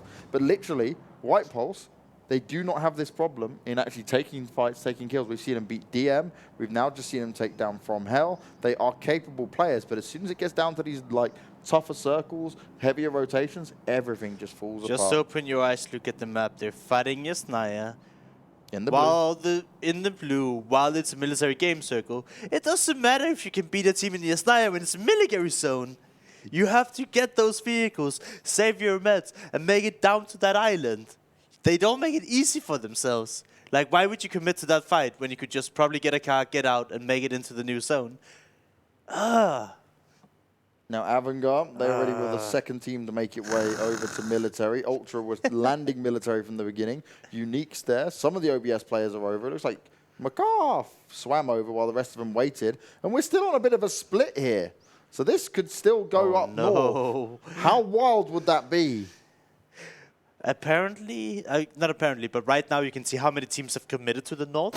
So that would actually favor a lot of teams. It's more wild if a lot of teams commit to the south and then they have to go all the way back to the north. So we'll have to see how many teams decides to take the gamble here or if everybody's just going to commit to the northern side. But this is ridiculous. From what I can see, the south still has more land, so there's a bigger chance of it ending on the actual military base itself. But at this point, it could go both ways. And if you commit to one of the things, you can definitely get punished because it is random, the circle, and it can go anywhere. There's no guarantee here. It's circle 4, which is going to be the one that defines that it has to go away from water as well. Yeah, but we were only in circle 2 right now. But by the next circle, circle 3, you can see which side has the most land in. And then it will go there. And then we'll go to the place with the most land. Oh, it all comes down to this. It's all a bit of a waiting game as Torpeka. He jumps out his vehicle, and he's got Rosq squad straight on his heels. But AS, he can get involved. They find a knock to come into play. Molotov going out as well. Torpeka can't even get finished off just yet because there's so much going on. Andy, timing away, gets himself a kill. Instantly into this. Now puts us into a 3 versus 3, but they've got to be careful because there's so many knocked players here. Nades going up, and that's a nice one from Champion. Will it land? Will it connect? Shots coming off. He tries to go up against Andy, but Andy's just holding strong. He's an absolute unit for this as that car goes boom, and so do some of the players with it. Straights back and forth, back and forth. Ace is down to 1, but so is Rosq right now. Actually, they're down to 2, but 1 revive is going off, and another one will probably go off very soon. And Rosq, they will manage to get out with all 4 alive now. The rest is going through, and Coyote here stayed back while his 2 teammates got knocked and finished off. He thought about disengaging, but now he's staying for some weird reason, right? Even if he wants this fight to get a couple of kills, going for placement points would probably net him more points. He hit a few shots onto Mello there. Harb's not on full health. But this is still, he's heavily outnumbered. They've got the drop on him. You're both in the circle. There's no real benefit to this. More players from Rosq squad who weren't finished off, being brought up, and now he is heavily outnumbered. And this is easy for Coyote. 1v4, no problem. I'm just kidding. He's not pro Godlord, and even he was only doing the 3v1s. Yeah. But that is so scary, right? Committing to that fight, pushing in the open. But the biggest issue was that we're going 1 by 1 and then 1 stayed behind. If you want to come out ahead in these fights, you need to play as a team. Teamwork makes the dream work. And look at that teamwork. They go all together. And hey, nobody got knocked and flushed and died. Yep, only a knock. Everyone else stays alive. They can be happy with it. They can feel a lot more I want a drum roll for this. A little while ago. This is going to be exciting to see where it goes. So many teams committed to this, and it's going to be fastest fingers first in how we deliver the rotation when it comes to this. Like you said, it's a 50-50 gamble. It starts to come in, and it starts to go where? Melee got eliminated. And look at how many teams went to the south. This is awesome. I love this. So everybody who thought this was going to be a military zone, remember, the first zone, it was like 60 to 65% were below on the southern side. And then it shifted hard to the north. Then it went to the south again. And now it went hard to the north. Sometimes the circles are just not on any one side, and sometimes it'll just be on a few people's side. But the ones who did gamble to stick up toward that northern edge. Now, Avangar here, it'd be smart for them to go off east, right? And then just take a bit of damage from the blue and sneak in on all the way across the side. I love this from FromHell. Get rid of the boat, make sure no one can use it. But that makes no sense. He's on the southern side, he has to go to the north. He should have used it. He's crossing right up and he blew up the boat. Maybe he wants to be the stealth ninja and not be seen. He believes he can get all the placement points. Yeah, and then you'll have people come up driving behind him and then shoot him like, no. Well, Avangar going to go grab themselves a boat either way. Of course, the boats are great when you want to cross the water. At least in my opinion. But FromHell, they were down to just one member, right? And maybe he needs to be sneaky and he doesn't want to try to fight anything. He's even a water snake. Wouldn't I call them fish. Moloko did manage to blow up one car though, which would get him in a kill on OMGG. 14 teams alive. 46 players up in it. I'm just trying to think because I hate people swimming. What would an annoying fish be? Probably a jellyfish. But he doesn't resemble a jellyfish. What about the puffer fishes, the one that blow themselves up and they look really angry? I just hate jellyfish because I always want to avoid them. And people swimming in the water avoiding fighting, I hate them too. I have to think on that one. I don't think I'm gonna call them jellyfish. Was Deuce always low HP? Has he been shot by Ultra here? No, he was always low HP. Okay. Yeah. I don't think he's got any meds. Oh, that's not good. It's not a good time for this guy. I guess it doesn't matter if you just want to hide. Now Rosq going to look to gatekeep some more teams as they do begin their rotation over, but there is just so little room to work with and we're only at phase 3. We're about to kick it up a notch and go into our next phase, but it's still very difficult for a lot of these teams to find areas to fight from. It's going to benefit these guys every single time who decide that they went up for the north early on. They're the ones that have a chance to get it done. Yeah, we saw Queso get knocked from Rest. Obviously not want to see if you're a Rest fan because they got contested at the containers in Georgiapol. Lost 2 members early on, and I don't think there'll be a revive coming in, but maybe it does actually look like they sync up. But now they're stuck between Rosq and FTP, and Storm is above them on the hill, and they're getting shot at now. And yeah, look at this. That's not a water, James. How did that even happen? Oh, God.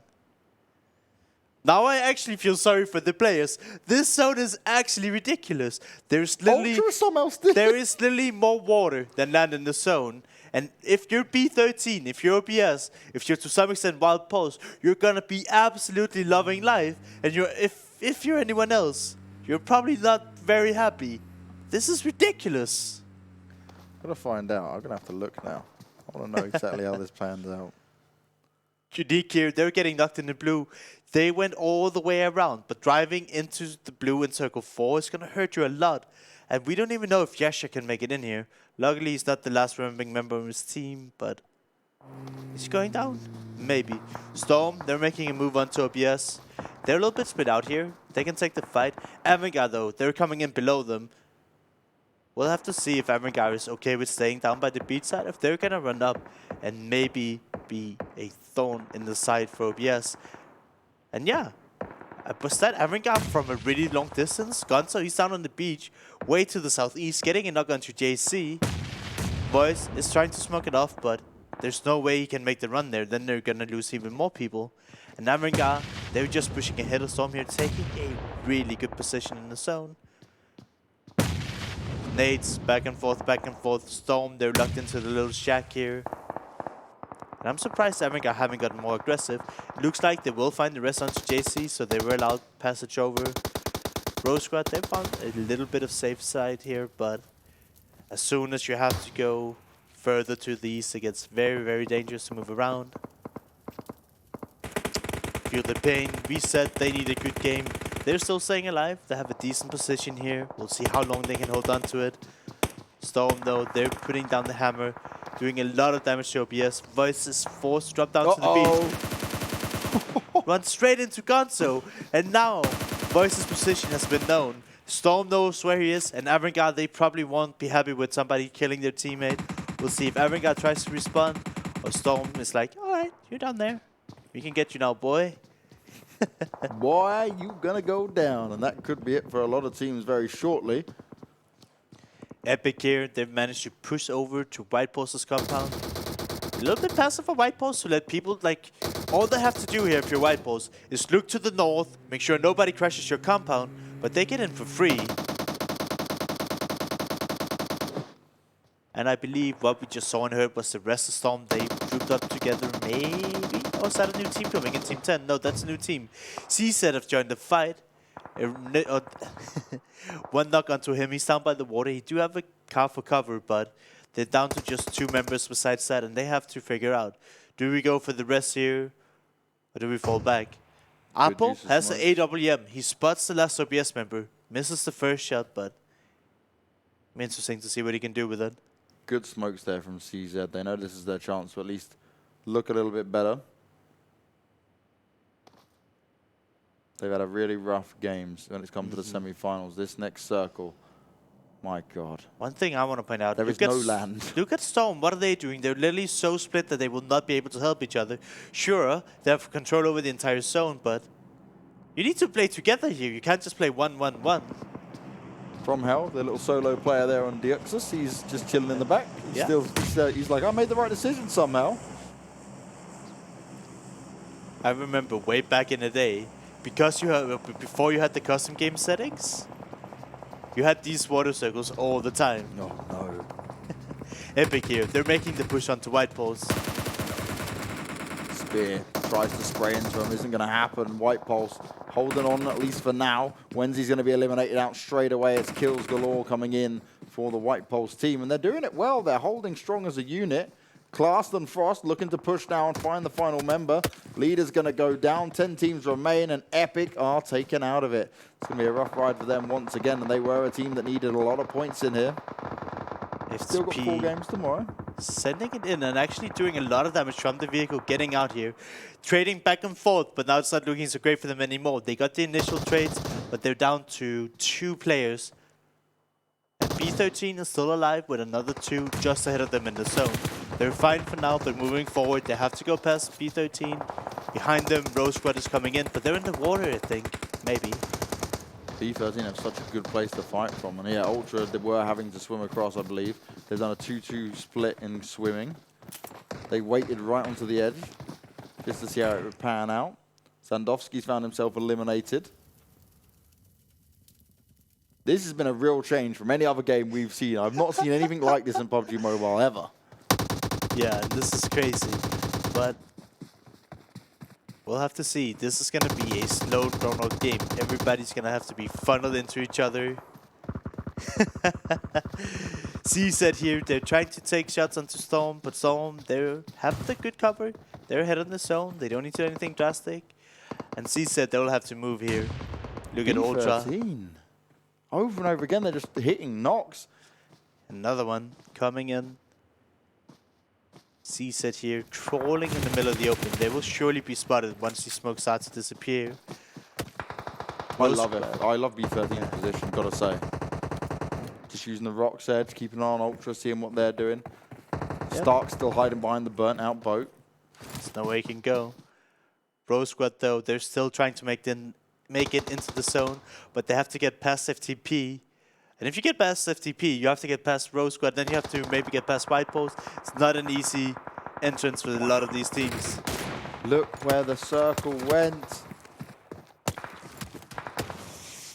Went on the beach. We're going to have a beach party. It's going to be a bloodbath party on the beach, that's for sure, because getting down here is only really benefiting Ultra. Somehow they've managed to hang in there. And it's like you're saying, CZ, the smoke's fade, they get shots towards them, they've lost Hoka, they've got 3 players left alive in this, they want to really try and make top 8, yeah, they've got no kills. But it looks like Storm is down to 1 or 2 players, but that's because they were split so far. They had 3, okay, they're down to at least 2. I want to see them group up and play together. You cannot play aggressive when you're a solo, so why are you guys refusing to be friends? Do they smell? Why can't we be friends? Why can't we be friends? That's what they'll be singing, that's what they'll be saying, but the main thing they need to be doing is fragging and getting those kills, trying to get the job done as Gabella is going to get himself in the car for Storm, reposition it and use it as an additional cover most likely. Harp under pressure, Rose squad, 2 players left alive and Fishcale's just looking for snakes. There's a snake in my boot, there's a snake in the grass, and that's Rose squad going down in 9th place. That puts CZ into 8th place for them. Maybe a little bit too late. They're still right down towards the bottom, but And I'm looking in the water. FromHell, they're still in it. He's swimming in the water. I believe his deuces. Voice, probably one of OBS's best performances of a solo, just hiding by the beach. But as soon as he has to move, Ultra will surely see him. This circle has become very rough. FishScale still looking for more of these solo snakes in it. He's using all the bullets he has to try and flush them out. He clearly has an idea of where Raindex is. Pray and pray.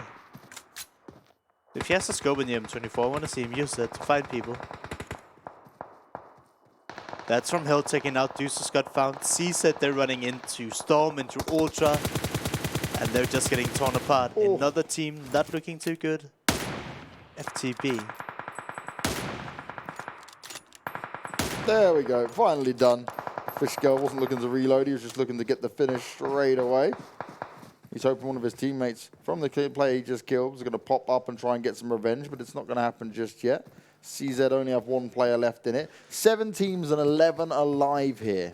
Yeah, and that is very typical for these fish water endings because you can hide by the beach, you can lay prone everywhere. One guy who couldn't hide is Hellfire, and Storm gets taken out in 6. Gets taken out in 7. CZ gets taken out in 6. B13 are on fire this game. And Ultra, though, still up with 7 kills. Sticking together on the edge of this rock face. The new circle eliminates even more of the side of the beach there. It benefits quite a bit into FTP's final player and the B13 team of FishScale and Graham.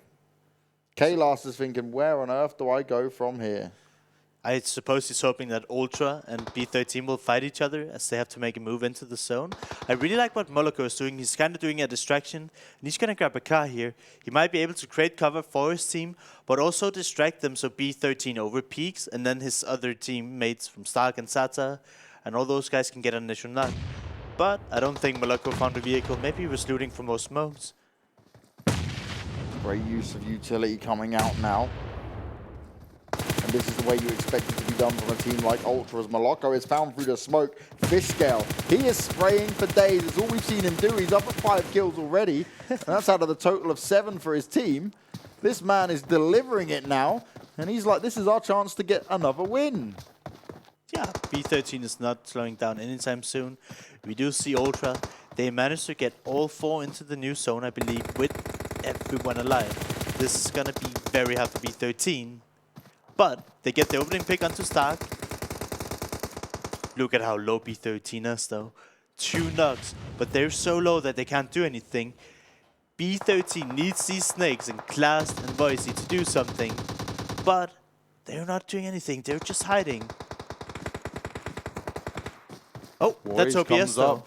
Yeah. Brilliant work. Voice finds himself 2 knocks in there, and Ultra have to go back and make sure they go look after their teammates. With B13 are coming towards them, they think this is the chance to get him eliminated and get the job done. FishScale takes down Stark, and he is looking for more. He is hungry for further kills, and he's going to make sure he picks up any additional ammo and meds now, just in case it gets to that crazy start ending. Voice, he has upset the balance, and he has caused Ultra a huge problem here, potentially ruining the win for them.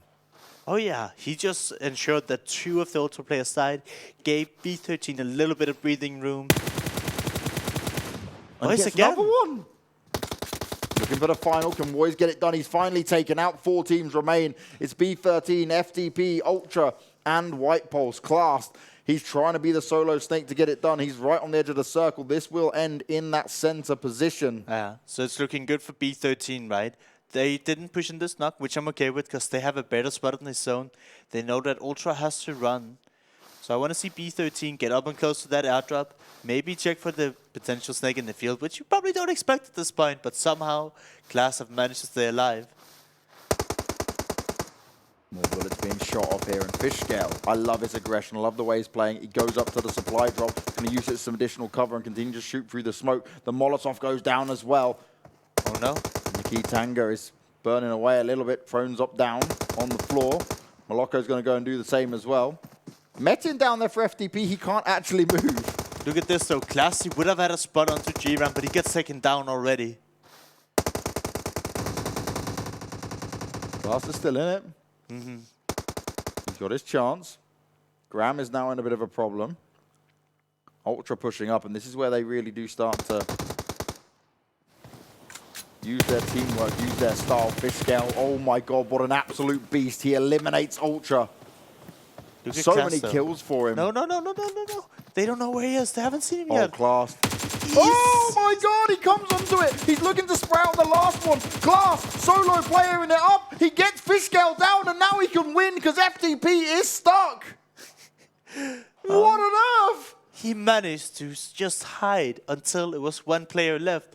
Obviously, FTP is in here, but Class do have the most central spot. He will be able to stay inside the safe circle for a longer amount of time, as we have to wait out these 5 seconds before the circle swings again. But the player down on the beach, he has no way to get up. And even though he would have to have so many more meds and Madsen to be able to close out this game, Class, you don't do it, Class. You don't want to peek. You have the zone, buddy. Just relax.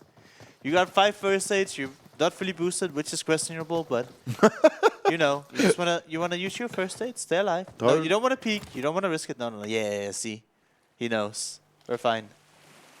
Just boost up, 100%. Keep it going. FTP can't out-heal that. He literally can't out-heal that. Look what he's... Yep. He may have a lot of meds, but they're not meds that are going to work out for him long time. He's got a flashbang. Look at that. FTP is already taking damage, and he only has 1 first aid to his name. White Pulse. Matter. They get a win, even though they can't qualify for the regionals. They get a win in a very stylish win at that. Classed. Little solo man at the end, holding it off. And B13, they never expected there to be one more snake in it. That's just the wildest ending we've seen to any day. Oh, yeah. And well played to Class, right? When you're that snake in that situation, you can definitely shoot your shot too early. And then, if they're known on him. But B13, Fishscales, he had no clue that Class was there. No. Even the knock in, I believe it was Graham? Yes, Graham. Graham. He had no idea Class was there neither, even though he was knocked for so long. So super well played by him. They managed to take their first win. And this is basically doubling their points almost. Okay, not entirely, but it probably got them from 100 points to 150. So that is still pretty good for them, but it's not going to be enough. And I don't think they'll get into the threshold that they need. So White Pulse, Feel the Pain, B13, Ultra, OBS, DMStorm, Rosq, and CZ. CZ, never seen them in there recently. White Pulse, same for them. Obstruction, not really been in with it every single time. Same midfield, yeah. All of these teams are just new besides Storm and Rosq. Wow. Rosq, sorry. Just because of the nature of the circle, right? I was like, all right, the South has more in it than the North. It's probably going to go to the South, and a lot of these teams probably come up with the same conclusion. But it went hard to the North so many times, upsetting everything.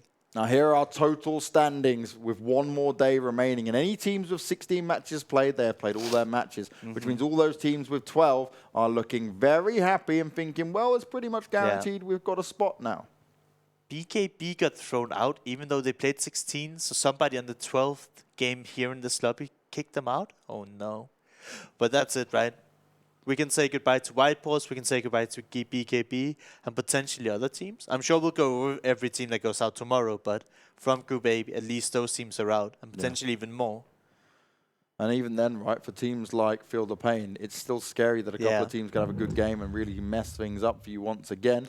As Avangar, they are done with 316, Unique 308, DMStorm 280, and FromHell 214. So they do just cross over these lines. But look at all these teams, such as DM99, Ultra, M19, and Rosq, who have still got 4 more games to play tomorrow, Larson. Yeah, Ultra has impressed me a lot. Yeah. But I don't want to be rude or anything, but Group C definitely is a lot easier than Group A. In my opinion, anyway. And I think we can also see that on the leaderboard. So we'll have to see if they can keep it up when they get to the regional finals, when it's going to be even more stacked lobby. And we're going to have to see who is able to do all of that damage when it comes to it, because when we look at what Group B and C, who will be going ahead tomorrow, do, that is where it's going to be very interesting, because they are the who is the most stacked lobby when it comes to it. DM back into it. I love watching DM. We've seen Ultra, DMStorm, Unique, and out of nowhere, White Pulse take a win today. 4 more matches remain to solidify who will make it to the EU regionals, ladies and gentlemen. And this is what it's all going to come down to. And I am so impressed from what we've seen today from multiple teams here, Larson. Yeah. What else have we got to say? It's just been, what a day. You could never predict these circles. It was so wild. It was just something out of like a meme. It was just like, oh yeah, really? Really? And the really? worst thing is we've been teasing about it since day one as well. My bad. I'm sorry. Ultra though. I'm not sorry. I love it. Ultra stayed on military base for that whole time, right? And had to swim across and still made it towards the top 4. It's just absolute craziness coming out here. But we're done for another day. Yeah. It is all over. I hope you guys have enjoyed the broadcast, and I hope you join us for tomorrow, because if you thought yesterday and today was fun, tomorrow is where me and Larson lose our minds. There could be just mere points separating some of these players, and you'll be able to understand how many points are needed for other teams in order to qualify for regionals by heading to clubopen.pubgmobile.com. And if you missed any of the games today, you want to watch back some of these crazy circles, I'm definitely going to watch back this last game when I go home tonight. Head over to our YouTube channel and hit that subscribe button, please. Me and Larson are done. We're going to go enjoy the rest of our evening. There's not much left of it. We'll probably watch some more PUBG Mobile. I hope you guys enjoy whatever you're doing, and we'll see you tomorrow. Zombie, Darkest Night. The newest mode in the zombie universe is here. This time, the rules are different. No more parachuting, as players will be placed at random locations on the map when the match begins, and there is no single winner. Players must work with their teammates to spend one long night in the match and stay alive until the sun comes up. Waves and waves of zombies will spawn during each of the 3 foggy periods at night, and supplies should only be scavenged when the fog fades. The main objective is not to defeat other players, though this doesn't mean they are harmless. Players may need to work with other teams when necessary, but should also watch their backs in case the Fragile Alliance goes south. This will be a unique experience for every player involved. This new mode also comes with a passive skill for every player. Understanding these skills will be the key to staying alive in this long night. Can you ride out the night?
Play PUBG Mobile for free.